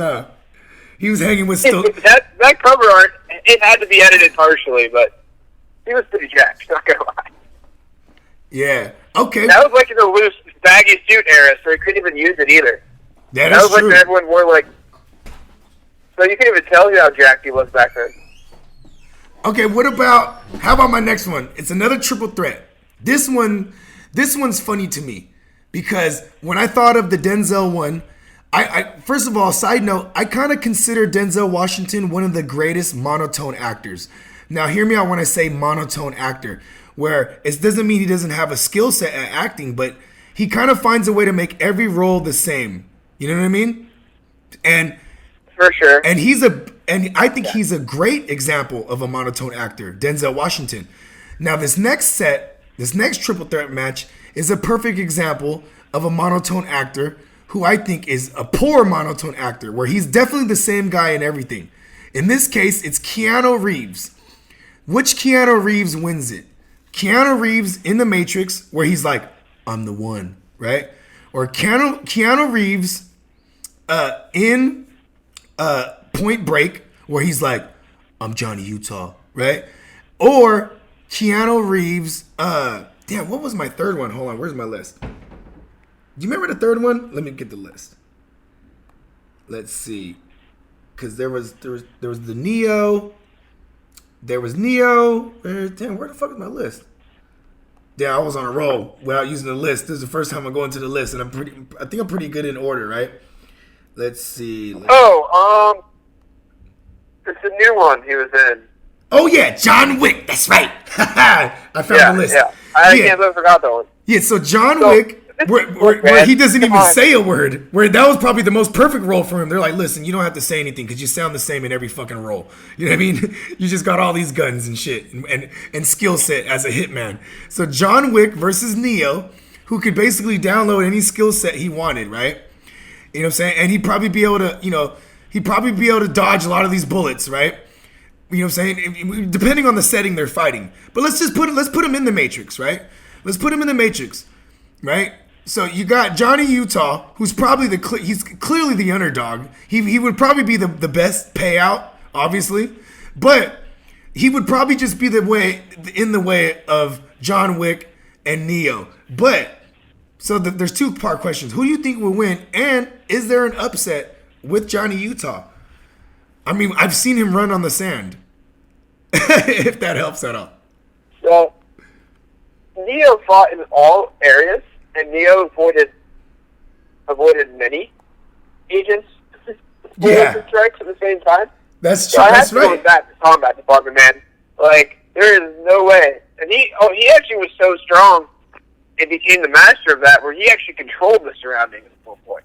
Oh yeah, you're right. In the Matrix, pretty much. So I would definitely have to go Neo there, man. That's his home element. You know what? We're going with the one. Oh, okay. I mean, he knows where you're at, so you really can't corner him. Do you remember the Jet Li movie, The One?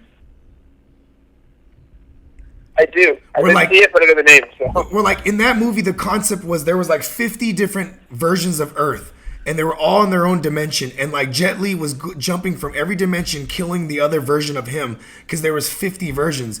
And then every time he killed the next version, he got stronger until he became the final one. Hence the name, The One. So in this case, Neo wins the triple threat. He goes for the title versus Jet Li, The One. So they kind of have the equal power ability. You know what I'm saying? Are we still going with Neo? If it's not in the Matrix, that's actually much tougher. Because a lot of what Neo did was avoid in time. That's true. And we're going on role-based right here, and his power didn't really stack outside the Matrix. He actually would have died if he jumped off that building of the Matrix. That's true. If that broad didn't say she loved him, drastically. Yeah, man. Like, he trusted the dude. Morpheus was just jump, you're fine, you know? Woo! Oh, yeah. Cool. I like that. If it did work, man. If it did work, you're screwed, so. In a shocking, probably not going to make it. In a shocking case of events, you know what I'm saying? Jet Li comes in, and he's powered by all the 49 other versions of him he killed, and he goes ahead and he enters the Matrix. He kills Trinity, so Trinity can't declare her love for Neo, and Neo ends up, being a zero when he the one versus the one, and we're giving that one to Jet Li. Okay. Now here's the last triple threat, and then I got two more surprise ones for you, because there was a couple that weren't on this list that I figured I'd hit you on the spot with. So this last triple threat, it's Judge Dredd versus Rocky versus Rambo. Who you got?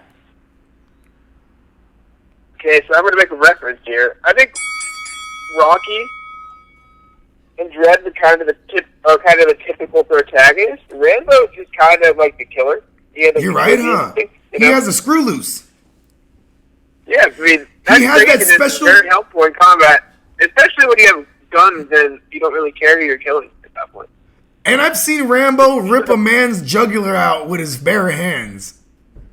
Yeah, I mean, you have to go Rambo there, man. He's going crazy enough to actually go full force. I mean, if you're a hero, you got to protect the people around you and be distracted by people around you. That is true. All you would need is Adrian. Adrian would have to be. Adrian would be in some kind of danger, huh? Like, I could see Rambo kidnapping Adrian and like, having her tied to a tree in the jungle.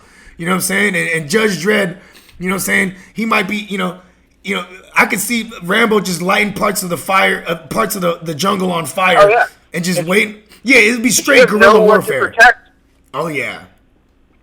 It's like the combat in like every anime you ever watch. I can't beat this person. I'm the bad guy. I shoot the person's friend, and the person sacrifices themselves. The person to save their friend.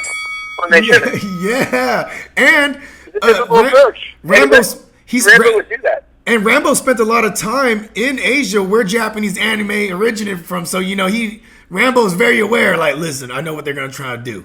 You know what I'm saying? Oh, we're doing You're that. gonna lose, That's but it. you can't protect this person, and you're done. Man, that's a unanimous right there. We're going Rambo. Okay, here's another one. And while you're waxing poetic on this one, I'm gonna run this frozen meat up to the upstairs real quick. I'm gonna be right down in 10 seconds. But this one's pretty interesting because, I thought of this one earlier this morning. I really only had one surprise one, but I figured I'd throw this one in there too. So in this case, it's a regular boxing match, but it's Lennox Lewis in his prime versus modern day Tyson Fury. Because Lennox Lewis had the height advantage. What is he? He was like 7'1" or something like that, 6'9", and I know Fury is up there too. What is he, like 6'8"? They say he's 6'7". Yeah, so they say 6'9". but Lewis had some of the longest arms, and he would just keep people away with that jab and just win fights like boring and ugly. You know what I mean? But I've seen Lennox Lewis's reach is 7 foot. He's 6'5" listed, but his reach is huge. Yeah. Yeah, I could have swore he was like a 7-footer, but you know what though? As legend has it, I guess. His reach was, yeah. Okay, go ahead. Wax poetic. Wax poetic. Why? Break down what saying for the playmakers. You know what I mean? This fight right here. So I picked Tyson to actually beat Fury. So I really can't go against Lewis here. I don't think it's much of a debate for me there. It's just going there. The reach that Fury does enjoy would not be a factor anymore. And at that point, you have a guy with less power, and Lennox Lewis had power to really take over what Fury was doing against Wilder. If you have a guy with reach, power, and boxing skills, I don't think that Fury would match up as well as a few things.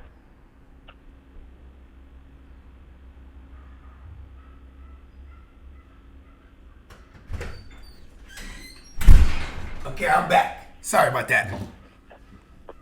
Yo. Jake? Okay, yeah. So yeah. where we at? So my take was basically I don't see the advantage for Fury of reach a problem being there as any chance for him to win because Lewis had power on top of that, right? Yeah. So sure did. If you're taking away the height and reach advantage, and boxing skills, we really can't deny. Lennox Lewis had that. That was probably the prime heavyweight era. Yeah. Did he beat the best heavyweights of that era? The second best. I mean, I think his most polarizing fight to me was I think he did beat. I mean, obviously he beat Tyson in bloody fashion, but that was 90s version. Yeah, he sure did. But that was 90s version of Tyson where it was like, you had the drugs and the women and you can factor in, you can make all kind of excuses, and but it was basically a brawler versus a pretty savvy technical boxer. You know what I mean? If you're talking about Mike Tyson versus Lewis, right? But I mean, I think Lewis even beat the champ. What was his name? Shannon Briggs. Didn't he beat him too? And Briggs was. Lewis was also. People compare Lewis's top to Tyson. They're like, oh, he was more of a boxer, but he still has more pop than Fury. Oh shit. I mean, that whole era had heavy hitters by today's standards. That is true. A lot of the fighters today don't fight the same way as back then. So, I mean, I would say that even at And okay, actually, if they would have fought during when he fought Tyson, I looked it up. He is currently 54. So if you're going back 16 years, he would have been 30. 18 years. He would have been 28. 36? 38. 28, my bad. 28. Wait, you said 36, right? Yo, 36. There you go. 54 minus 18. Yeah. You So said yeah, 18. he would have been past his prime too. If I'm going to take him in his prime, yeah, if he has his peak performances and peak condition together, I would probably take him over a 30-year-old Lewis with his knowledge of a 36-year-old Lewis over Fury, because he's more powerful and he has actually a greater reach. Yeah, and he earned respect for what European fighters at the boxers at the time, for real. What was he from? He's from Britain. You know what I mean? Yeah. We're like a lot. Yeah, it was dominated by the American heavyweights for the longest. You know what I mean? That's why he didn't fight them so long. Yeah, they couldn't get the deal done because they didn't want to see him lose to Tyson. Yeah, and he did, and he beat Tyson. Bad. He dominated Tyson. Okay, now this last one. This is the last one fight. This is the last fight in the fantasy fight segment. The first of its kind, right here on the Real Fantasy Playmakers. So this one is an all-out gang war. Have you ever seen Gangs in New York? I have not. Okay, well, it's a Leonardo DiCaprio movie. It's a phenomenal movie. It's really long, but it's fucking phenomenal. But it's a bunch of different gangs, and they would rumble in the streets. And the leaders of the gangs would all meet up, and they would figure out the rules of engagement, right? So in this case, the rules of engagement for this all-out gang war, and to premise it specifically, there's 3 different factions, right, in this gang war. But here's the rules of engagement: no guns, no projectiles, no bow and arrows and stuff like that. And only melee weapons. So only melee weapons. Anything goes. You could rock armor if you wanted and stuff like that, right? So those are the rules. You know what I'm saying? And it's an elimination. So you have to be the last man standing in your gang, or have your gang just full on defeat the other 2 gangs. But it's all out war all at once. So now here's the factions. It's Joe Rogan, right? And it's all his comedic, it's his comedic buddies, right? That all have podcasts. Joe Rogan? Yeah, Joe Rogan. And it's his comedic buddies that all have podcasts. So we're talking Joey Diaz, we're talking Tom Segura, we're talking Joe D'Elia, Bert? Yeah, Bert Kreischer, Ari Shafir, right? So what's that? About 6, 7 of them. Tony Hinchcliffe. Yeah, Tony Hinchcliffe. And Tony Hinchcliffe. Yep. Oh no, please no Tony Hinchcliffe. Right? Okay. Now, that's one faction. The other faction is Pat McAfee and the boys. So you got AJ Hawk, and you could really just say his name because he's a man monster of a beast. You know what I mean? He's still crack. He can play football right now if he wanted to. Right? And so and how deep are they? Maybe as a collective, 5, 6 deep? Okay, well, Boston Connor is a question mark. Yeah. Ty Diggs, Evan Foxy, or then you got Tim McAfee, the dad. well, Evan Foxy's too skinny. Oh yeah, okay, yeah. Yeah. Well, Tim. Go ahead. Tim's the brother, right? Oh yeah, that's right. He's the brother. Tim's his brother. Yeah. So, I mean, I don't know. Evan Foxy's kind of skinny. He could match up with Tony Hinchcliffe, I'd say. Yeah. Okay, but let me Ty hold on. Let me tell you the third faction. There's a third gang, and it's. You want to guess? It's us, baby. It's the Rumboyz. And how deep, with all our strength, how deep are we? So we would go down on the main panel. Miles would definitely be our leadoff guy, for sure. Mm-hmm. He'd probably take on Rogan. And who's the leader of Pat's group? Pat's not really a fighter. I can't see that one. Zeke's not a fighter. No way there. Well, we got melee weapons too. You know what I mean? But okay, so I'll let you finish the tale of the tape. Go, give me the matchups. I keep cutting you off. I'm sorry. Well, I'm trying to think of the leader of Pat's group there. I would have to go with Nick Moraldo. I think he's kind of like a low-key fighter if he had to be. Okay, from the Rumboyz. No, Nick Moraldo from McAfee's group. Oh, my bad. I think you were talking about Nate. Nick. Nick he's a reoccurring guest, right, on the Rumboyz. Nick, I forget his last name. Yeah. Yeah. Nick for the Rumboyz might be the leadoff, actually. He actually does BJJ. So, yes, he's a leadoff with Rogan and versus Nick Moraldo. I like Nick Howard's chances. From there, we would definitely need someone to deal with the smaller frame of Tony Hinchcliffe and that Ty Smith. And I would definitely probably... Actually, that's a tough one. Jay Love. Yeah, Jay Love would be our scout department. He would scout all the weaknesses. We would know how to strike each one of these motherfuckers. Yes, for sure. Right? Right? Well, Tony Hinchcliffe is a wrestling fan, so he's out. So, I don't know about that. Wrestling fans might try to do something that would work. So... think about this, too.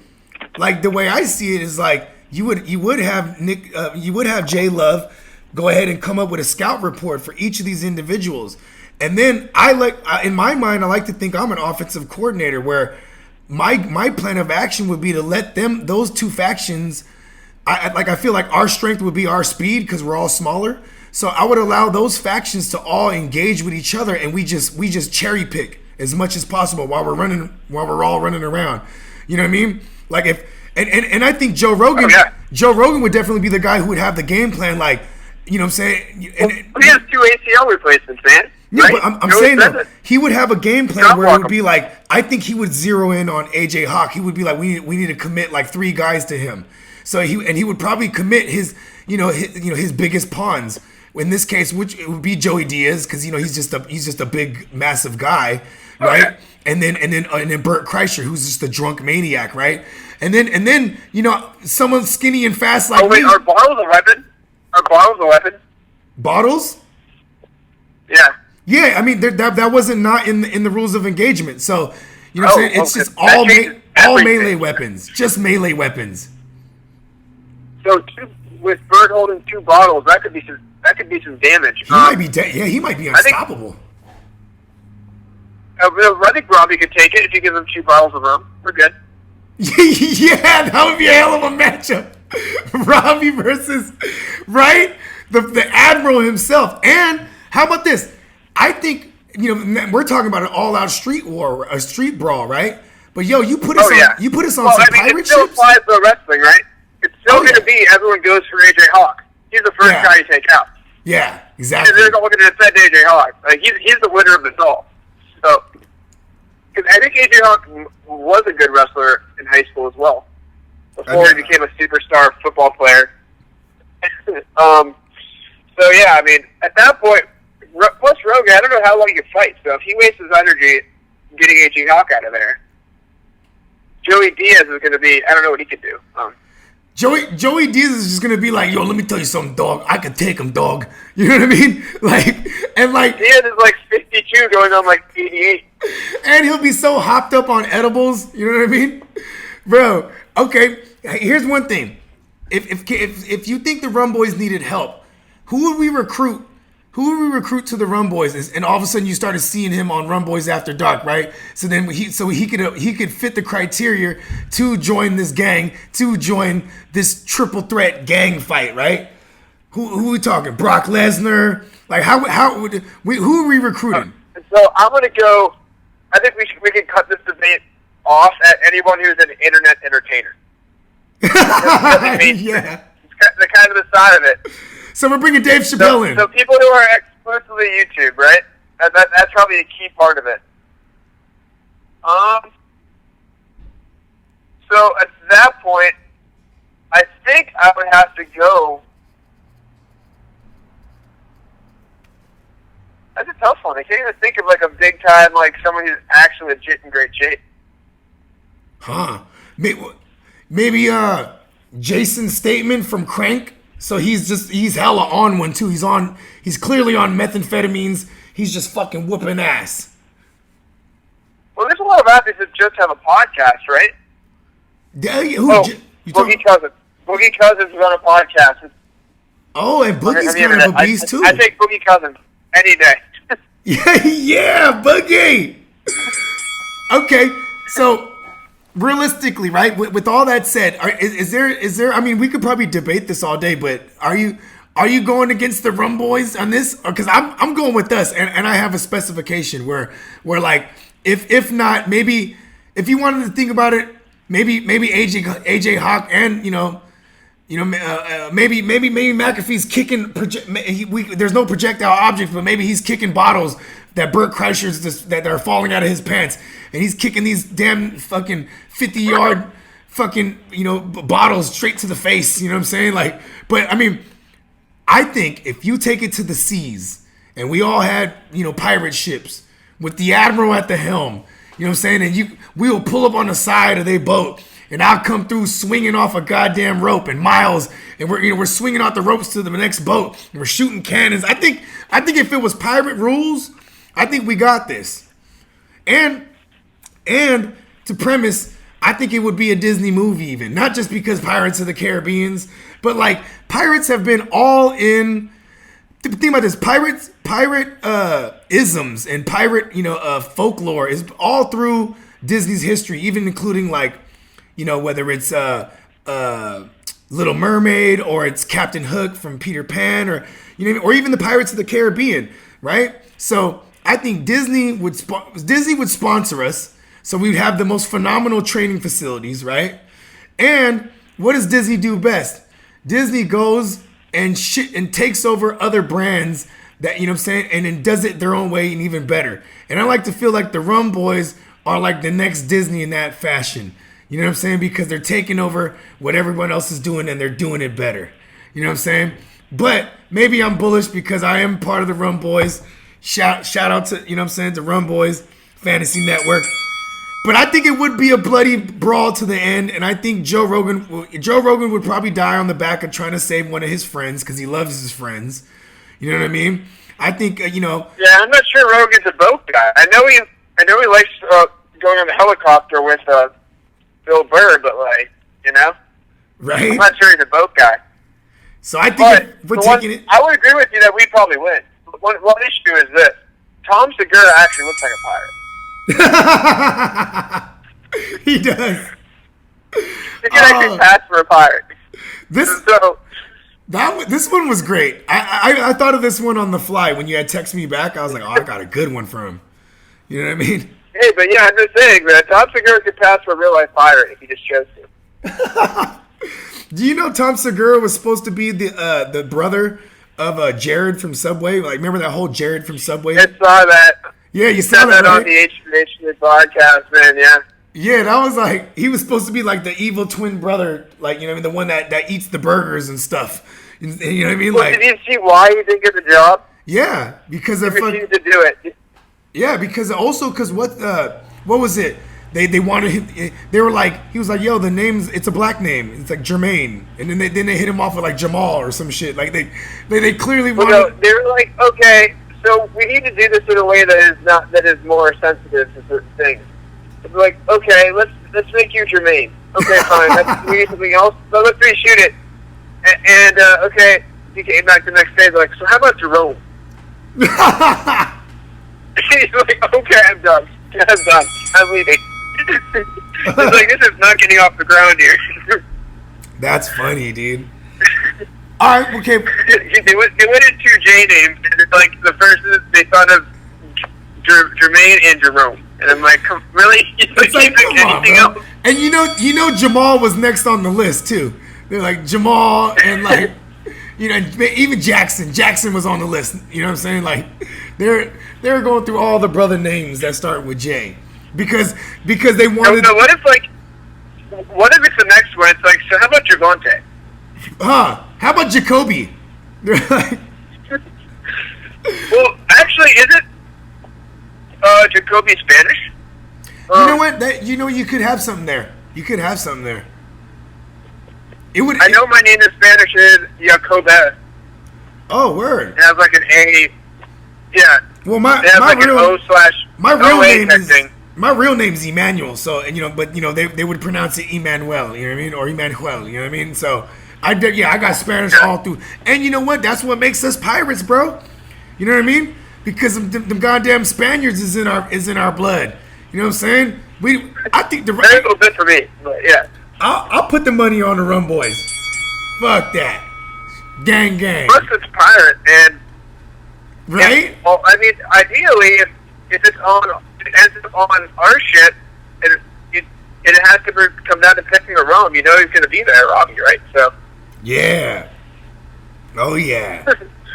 And Robbie and low key, there's the Rumboyz is also Rumboyz Nation. You know, we'll call on all the 2,000 subscribers. Shout out to all y'all. Is military, and Robbie was military as well. Yeah. Oh, they got no chance. Land, sea, or water, we're taking it. Oh yeah. The Rumboyz Army, the Rumboyz Navy, the Rumboyz Marines, all that shit. You know what I mean? Rumboyz Nation, stand up. Okay, we're gonna close this one up. I got a couple more. I got really just one more thing, but you know, you ever heard that term? If you were stranded on a desert island, what are the 3 things you could take? You ever heard that term? Yeah. So we are definitely basically stranded on our own individual islands. Only in this case, it's at home because we're all in quarantine, right? So tell me, what are the 3 things that you miss, that you are curving? You know what I'm saying? Like, you know, just because, or maybe not even curving, just due to circumstances, that these are 3 things that aren't accessible because of the quarantine. Like, can you tell me 3 off top? Well, this sounds very like first world problems, and it won't sound great, but I'm just like, I need to get something really quick. I don't want to have to go to Amazon to get it. Oh, but I have true. to wait like 2 days for something basic. As like, I want this type of thing really quick. I need a light bulb. I have to order a light bulb for a lamp, so I can't get it anywhere else. And you kind So, of like, my setup literally has a light bulb I'm looking at. I was like, I can't get a new one. This is not fun. I just didn't be able to actually drive to a store. And 2, I kind of miss having a difference in the days. damn. Where, like, I know I have like a work and not work period. Now it's like I wake up at work at this time, and I'm like, well, what changed? Nothing. It doesn't feel like I'm ever off of work. And I miss being able to actually run in the woods and not feel like I'm going to run into people. That is true, because That's you're my one. like, damn it, I came to the woods because no one's usually here, and then you run into someone who has the same idea, and they just happen to be coughing their goddamn COVID, and you're like, damn, why did I go jogging? Literally, people are like, oh, look, we can be home with our pets. Let's walk our dogs nonstop everywhere. That's great. Yeah, I don't get that. I mean, I am a dog person, but I don't have dogs. But it's like, yo, put a mask on yourself at least. You know what I'm saying? Like, I don't know. It's just weird to me. Like the people that aren't really. Well, dogs can get it too. No, I heard. Pets can also get COVID. Put the mask on the dog, even. God damn it! Oh shit! I'm gonna erase that part out because then I don't want to lose the market on dog masks. I think it's a wide open market. You don't want to get PETA here.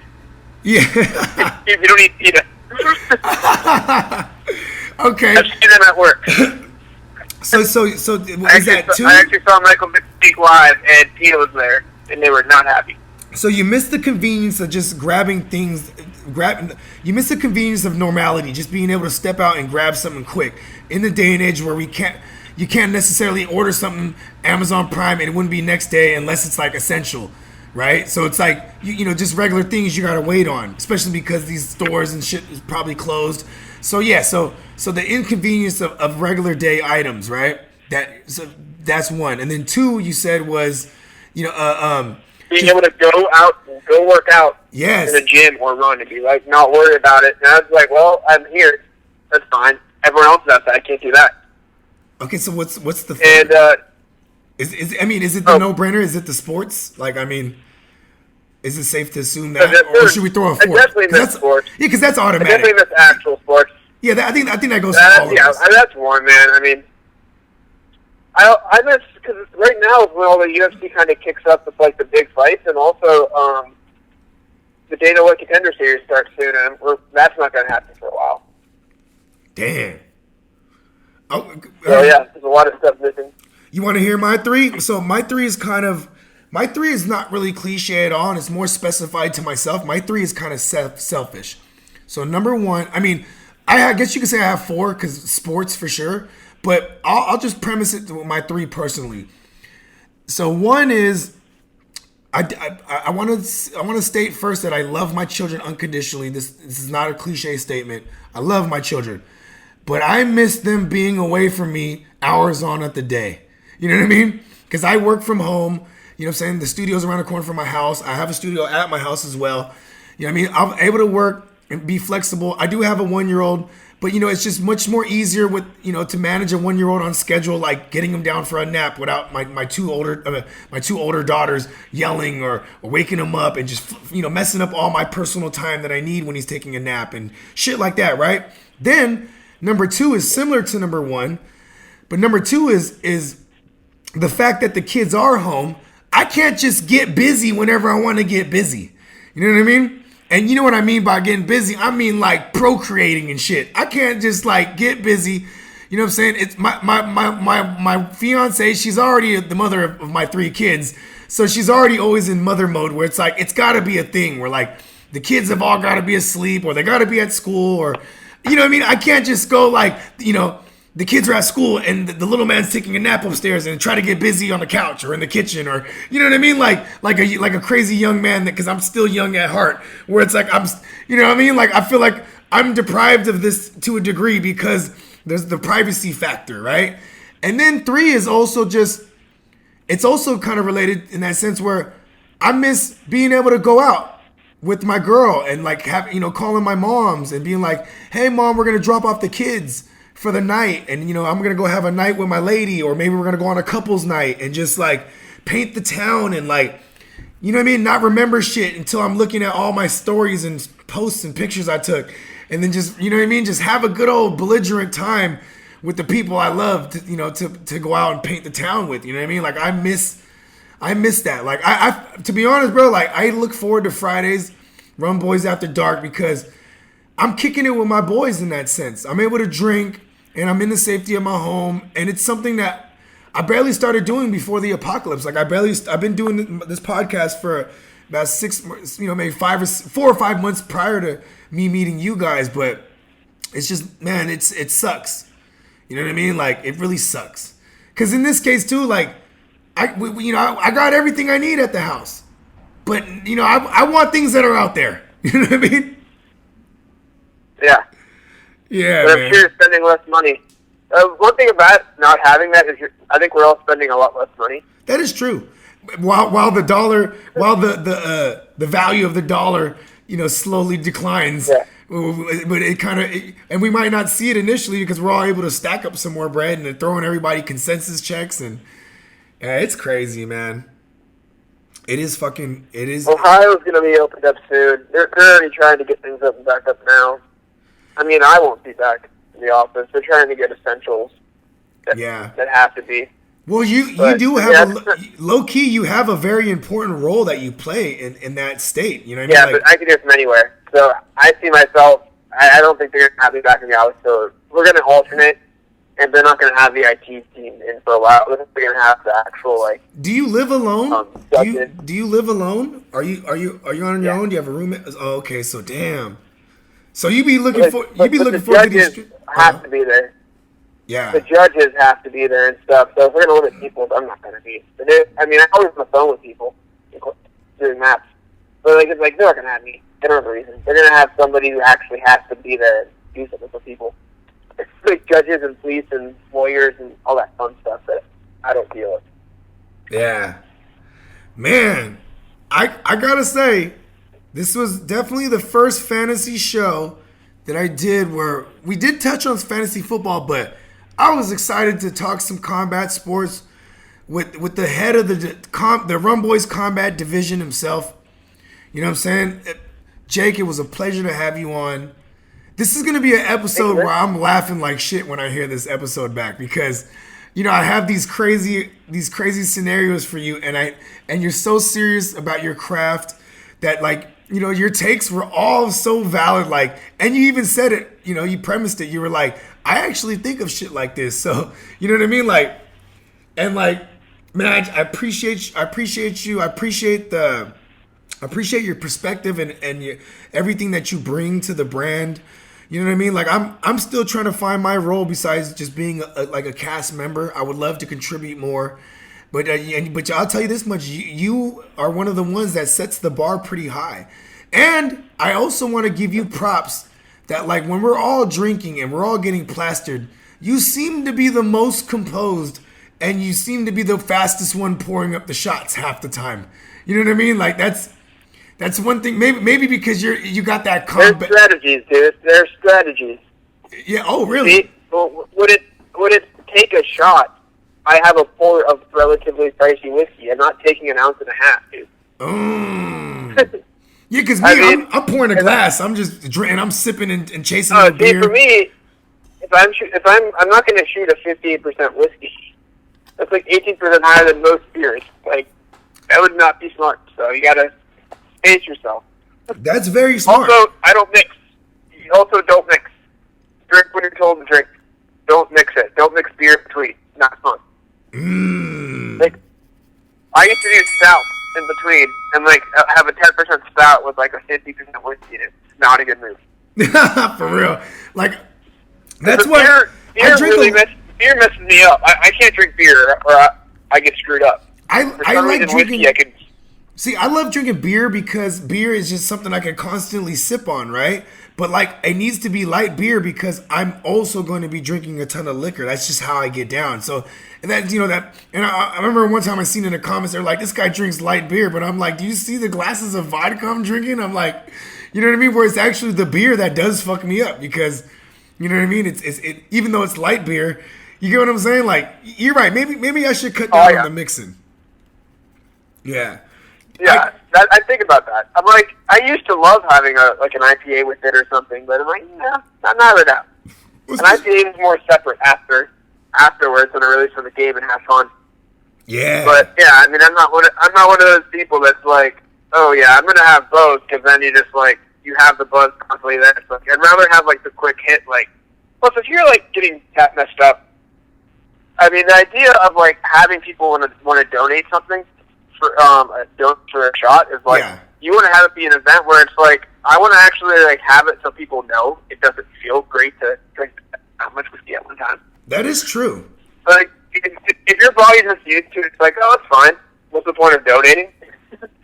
Right? Like if people are just already to that point where they're just drinking it like water, it's not entertaining. You would have people be like, oh no, it's gonna actually stink to drink this. Dude, that's why people donate. And that's why I love the Admiral. You know what I'm saying? He's a knockout artist. You know what I'm saying? And he be just knocking them things down. You feel me? Like, I love Robbie, dog. He drinks like a fish, like the way I drink. And it's like, next thing you know, 2 hours went by and I'm smashed and I'm like, and then I don't even want it to end. You know what I'm saying? I'm like, we're still going. Oh, yeah. You know what I mean? And then it's for me, I'm composed until after the stream, and then I just chug like 50 ounces of water and can't sleep. Yeah. That's the worst part. Like, after dark, I'm probably tired for 2 days, like, because I'm not sleeping after that. Your body, even if you do sleep, it's not good sleep. Yeah, you ain't lying. And, bro, like, even when we did the mock, we did Rumboyz After Dark. Oh, yeah, and not even a shameless plug. I'm proud to plug this. Make sure y'all, Playmakers, check us out. Friday nights, Rumboyz After Dark on the Rumboyz Fantasy Network on YouTube. Subscribe to that joint, and you'll see us and everything we talking about. You know what I mean? It's the greatest drunk debate show, and I don't even want to premise it as drunk. It's the greatest sports talk show, sports debate, whatever you want to call it. Like, it's fucking phenomenal to be a part of. It's officially, not trademarked, jokingly. Jokingly, it's called Drunken Sports Talk, but yes, yeah, okay, and that's the unofficial trademark, I guess. And follow Jake on Twitter at Jake Rumboyz_C. Rumboyz_C, yeah, and the C stands for combat, but yes, that's Rumboyz with a Z _C. You know what I'm saying? On Twitter, and that's where you're gonna find the bearded one himself, Jake. You know what I mean? Okay, one more last thing. How's the beard doing? Because mine is a phenomenal mess right now. I cut mine the other day. Oh, that's right. I seen that on the Rum Report. That's right. You were looking all clean cut. That's Yeah, right. yeah, I got a neck. I mean, my hair, you can tell when it's short when my sides of my hair are longer. So, yeah, the sides of my hair are getting, like, pretty long, so I have to get both cut pretty soon. But, yeah, I mean, I definitely cut it down myself. I was not dealing with it anymore. Damn. I always keep it, but... I want to throw that in as one of the things I miss is just being able to call my barber, because my barber does house calls. He always would slide through, and like it's like, man, like he's still cutting people's hair. So I'm like, my OCD doesn't allow me to call him right now, because I'm like, dog, you're exposing yourself still, even though he'd be masked up, gloved up, cutting people. I'm like, man, I don't know about the clippers. I don't know. I'm maybe it's because I'm too close to COVID-19, because my girl should be working around that shit. You know what I mean? Where my 6 degree of separation from it already makes me feel a type of way. You know what I mean? And I commend you, because at least, actually, you might have an advantage in your area. You know which areas are hot spots, because that's part of your profession. You know what I mean? You know where a lot of these motherfuckers are located. You know what I mean? Yeah, I mean, I'm sure it's worse here than people know. I think probably 80% of the population has been exposed to it at this point. So, it's one of the things that people just didn't notice it before they were sick for a day, and that's it. I think it's really just calming down. It's really hitting elderly people, and I think they know that, and you're not going to avoid that at this point. Yeah, it's unfortunate. And you know what? I mean, during this whole thing, the flu has killed more people than COVID-19. Yeah, and like... There's COVID-19, there's no vaccine, so if it does mutate, that's the problem. So you think COVID 20 and 21? You think COVID the sequels are coming out soon? Well, if you go on cleaners and stuff, there's like already 4 coronavirus on there that it kills that virus. So this is just another version of it, and the body's going to have to get used to it. Is there any? Is there any positive? Is there one more message? Is there a message you could send to the Playmakers as far as your profession goes, your professional opinion? Are we, and you're someone who's looking at the consensus numbers of infections. Are we? Is it rising, falling? Like, do you see it? The climate of things changing a little bit in the right direction? Like, is there any hope we can give the Playmakers? It's okay to be like, nah, we're just kind of hopeless right now. You know what I mean? Because I also want to deliver the truth. But if I could send a message to our viewers. At this point, how I'm viewing it is it's looking really good that there's this many people dying a day and there's this many more cases, because it's showing a bit that's not as fatal. But I think there's going to be more cases when people actually get back into society. And then it's probably going to evolve quickly into, okay, no, this is still going through the economy, because they're going to have to shut some things down again. Because it's not going to be a whole open it all up. I mean, people are still going to get you who haven't had before. And I mean, elderly people should probably still stay away from it. Yeah. And let younger people like us deal with it. I think you'd probably get transferred, moved around by younger people who are less at risk, before elderly people get back into the normal routine. Because that's a concern for it, really. I mean, there's still some distancing that should be done. I don't think young people should be as concerned about it, but the elderly definitely should probably take extra few weeks of distancing. Ah, man, I was just thinking about a time, saying before the apocalypse. You know what I'm saying? Where it was just like, it's so crazy. But yeah, I mean, I think we could go back to work fine. I really don't think it's an issue. I think you should have this cap on it where, like, yeah, if you're like 18 to like 50, I mean, it's much less. I'd say 18 to 42 is the ideal range to be like, yeah, I mean, I think you're probably good. And you getting exposed to it might not be a bad thing. You might be sick for a day. But I mean, unless you're like have asthma or predisposed conditions, it's going to be a virus you just fight. I mean, but yeah, I mean, I am no doctor, nor do I play one on television, right?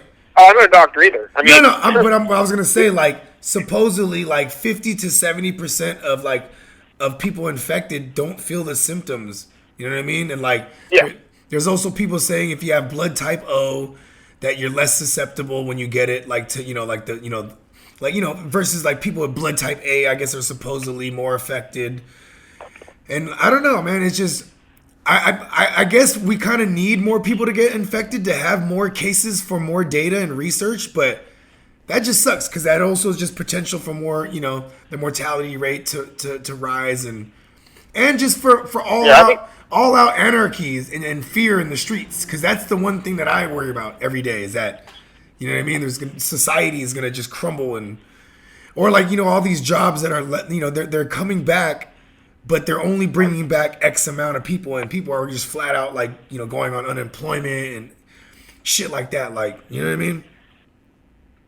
My concern is some people might like unemployment more than working and think they're going to look for a new job. That might be an issue too. And it might hurt the economy because they think this is my opportunity to get out of what I'm doing now. But no one's going to be hiring new people. It's going to be bring back what you know, because you have to get people who know what they're doing and can show up. But people might get too antsy and get the idea this is a chance to get a new job. Yeah. And it might not help them because they're not going to hire really new people anytime soon. They're going to bring back, because unemployment in the end of it all is just a loan, and people ideally can go back to what they're doing and get hired back on. I mean, my dad was laid off technically because they're gonna hire him back the second the economy opens up. Oh shit! But I mean, the idea is you lay people off and hire them back on when they can and actually have a business going. So that's the trick to it, where it's loaning money out to people till then. So some people are going to go on unemployment right now.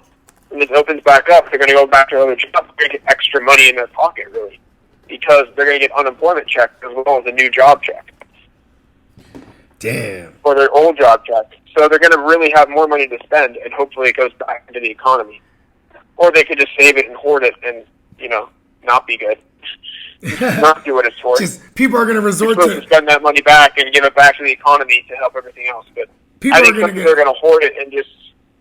They're going to get old school, man, and start putting it in the mattress again and hiding it in the walls and shit. They're going to be like, I need this money. Oh, yeah. Dude, I mean, honestly, I'm just taking this money. I'm still working. I bought a chair. I'm going to buy a PC. And, I'm just going to upgrade my personal stuff with it. That's what I'm looking to do. Chance to literally, I'm looking to do I don't need a person. Yeah, this is an excuse to get an extra $1,200 into something that I want to do. I'm not gonna give it back to the economy. It's not something I'm gonna hoard.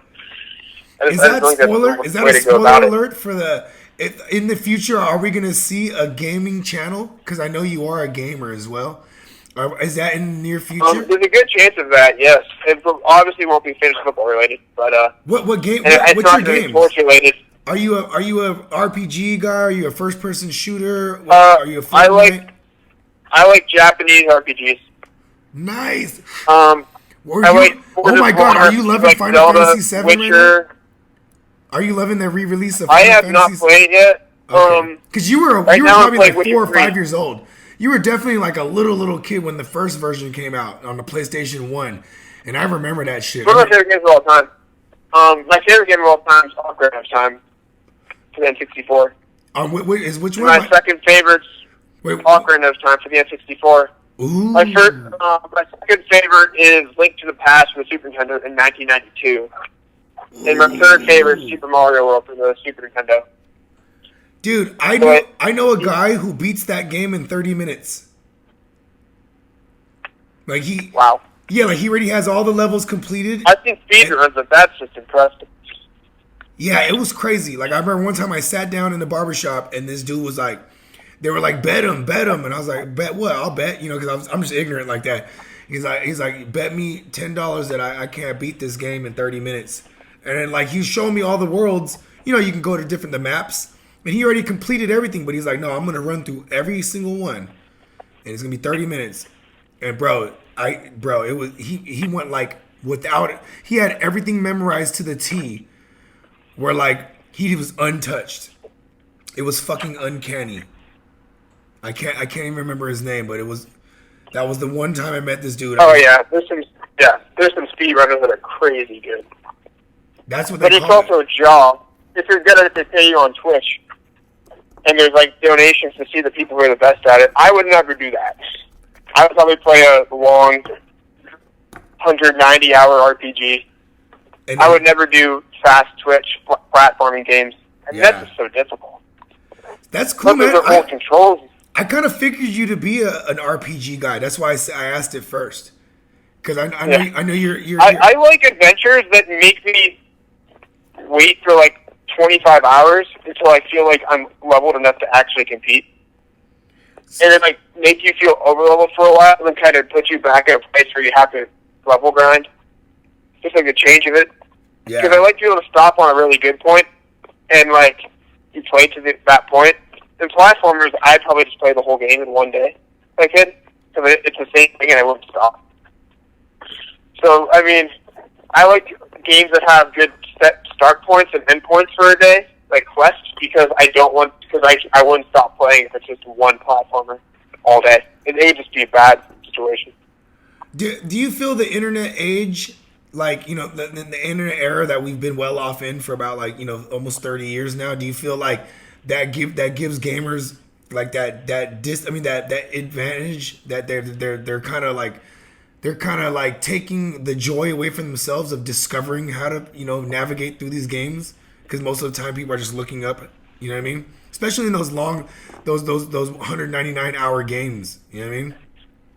Yeah, I think the issue with gaming now is that when a game is released, people will tend to not want to do the grinding part of it, and so the game developers themselves make like a mod to level your character up for you. Oh. You can pay to do it, and like that's the point of it. You loot every camp and you loot every bandit you can because that's the challenge of it. That's you get true. through the boring parts. So you would, and then they mod it for you. So you wouldn't consider them true. Really, you would consider yourself a true gamer then, versus that type of individual. Well, they're gamers. It's just, I think you can do it after you beat the game. I'm cool with it then. Well, to me, it's like rappers who don't write their own lyrics. You know what I mean? That's how it is for me. You know what I mean? Well, yeah. I mean, well, for me, it's still a little different because I've done that in games later. I wouldn't say it's cheating because I beat the game once. You know? True. So if I want to get this super cool item I can add later in DLC, yeah, I'm going to do it. I'm not going to use, like, Zelda for, like, a 250-hour open-world game. Later, they released mods and a quest that gave you a dirt bike, which would not exist in medieval times. Yeah. You ride a dirt bike across mountains. I'm like, yeah, I'll do that. I beat the game, right? Yeah, it's true. Yeah, it's just having fun with the landscape that you already had conquered, essentially. Like yeah, I mean, like in GTA, like, you know what I'm saying, after you beat GTA, it's always fun going back, you know what I'm saying, with little cheat codes where it's like, I don't think I'm going to beat a GTA game, man. Really? I don't like get to that. That's would you consider that like an adventure GPA? Like, is that such a thing? It is an RPG, but man, that's one thing. I played all the GTA games, and I always just end up doing the online stuff to do crazy, stupid things. Like, I don't really consider it, like, it's a great game. And I know people put hours into it, but I'm like, it's not a hard game if you just do what you're supposed to do. You gotta shoot these 4 dudes waiting for you. Get away from the rest. Or you could steal a cop car and have more fun. Yeah. I think 85% of people steal a cop car, right? Well, okay, here's one more serious question, because I know now I'm straight Bogarting you. Now I'm straight up like... You're playing now, you can try to cure everybody and help everybody. And the chance is, yes, you'll help them with this test, and if it fails, they get mad and try to attack you, and they'll way stronger. Well, what do you do? You're going to help people? I'm like, yeah, I'll try to help them. Like, it's more of a challenge, but I do it because it's like, it works, and it helps you get more experience points. Why not split it? But yeah, like, I don't really do that in the first playthrough. It's a GTA, man. I just get distracted because if I hit one little pole and run unstopped, and I'm like at 3 bars, I'm like, really? You're already on me? Okay, fine. It's on. He's like just run away as fast as I can. Like, there's no reason. That's all I ever used to do in GTA. Was just cause hella anarchy till the whole police squad is on. Oh yeah, man. Like, you bump one person on the street and the cop runs up to you. Like, really? Okay. And then they have a helicopter on you after you pull them out and shoot one cop. Like, okay, I have like one person saw this, and I have 3 helicopters chasing me. How does this make sense? That's when you bust the rocket launcher out right there. You feel me? Which is a glitch. Yeah, that's what I'm saying. You don't just Again, pull that out of your pocket. Like everybody glitches GTA, yeah. Which isn't even part of the game. It was just a joke. Yeah. To use. But you Well, know I what? glitched it early. Do you think there's any validity to violence in games that like make these mass shooters? Do you think that's part of the psyche, or you think it's more society, and then that makes these people flip one day and go shoot a bunch of people, or do you think there is validity to like them playing Call of Duty all their life and like, you know what I mean, and just one day picking up a gun, or you know what I mean, or you I think GTA, I definitely think is one of those things. I think everyone's stupid stuff for fun. No one really cares, right? yeah. And it's funny. But I do think war games give people a really bad idea of what war is actually like. Yeah, Like, man. I think it just gives people, like, people learn about guns and what they do without ever knowing how to fire one. And I don't think it makes them more violent. I just think it makes people not appreciate the military as much. You know what I mean? Like, oh, this is what they do. Like, oh, and then you have actual military veterans who are like, this is not that easy. Like, can you make this a little more realistic? I get if they say that. It makes sense to me. I think it's totally fair if you have that argument. Like, I understand, because I mean, they make a lot of war games fan friendly for like upgrading and making the gameplay easy. I don't really like that much. I think it should be a bigger representation and not be a positive thing to be like, oh yeah, this is my KDR. Right? Oh. Like, I don't like war games.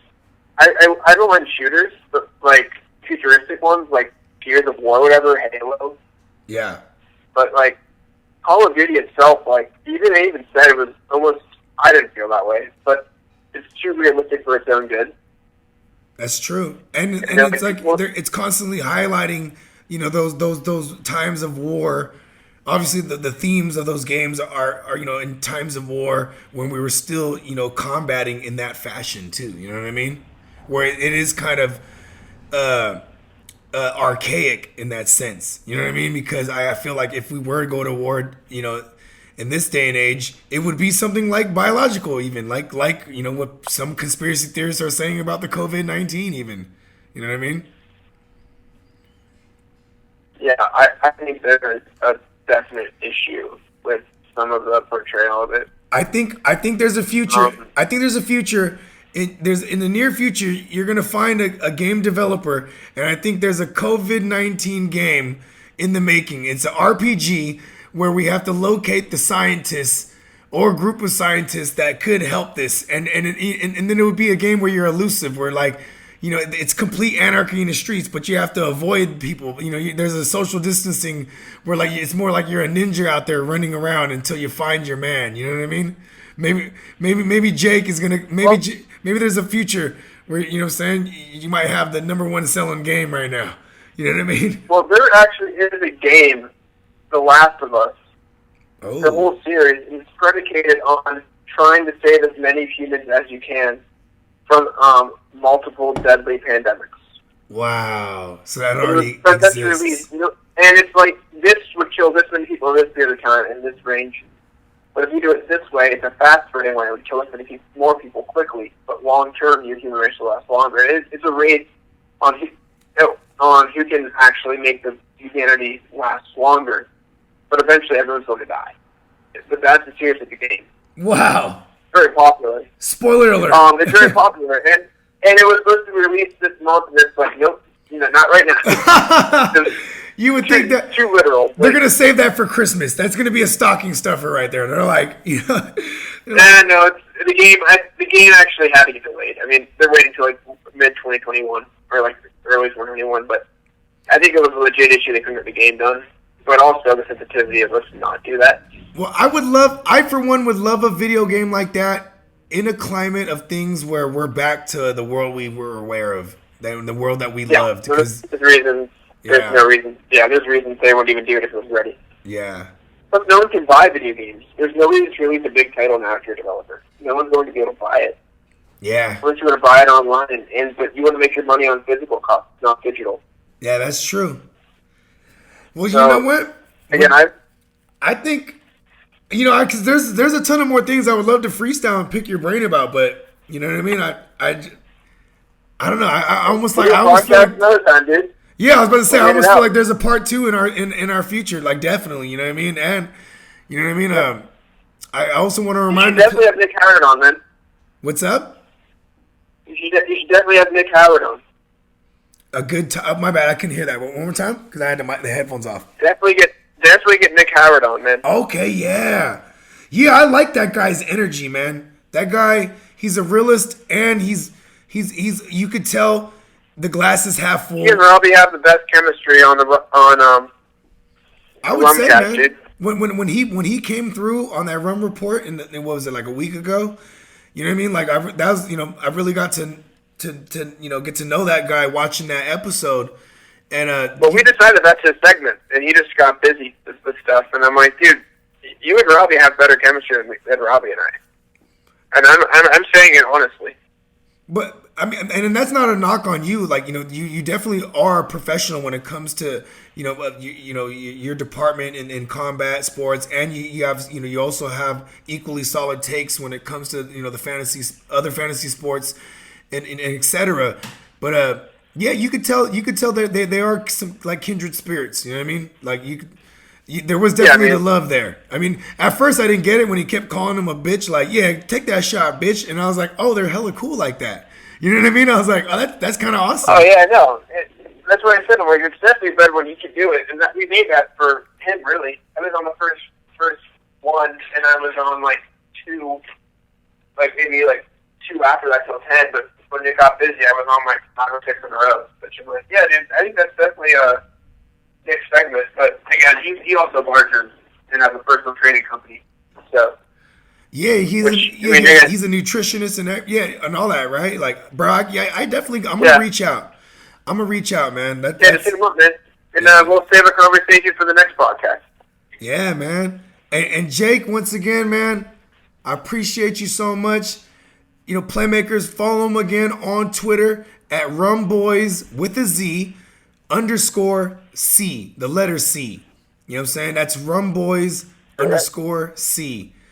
You know what I'm saying? Jake, man, thank you again.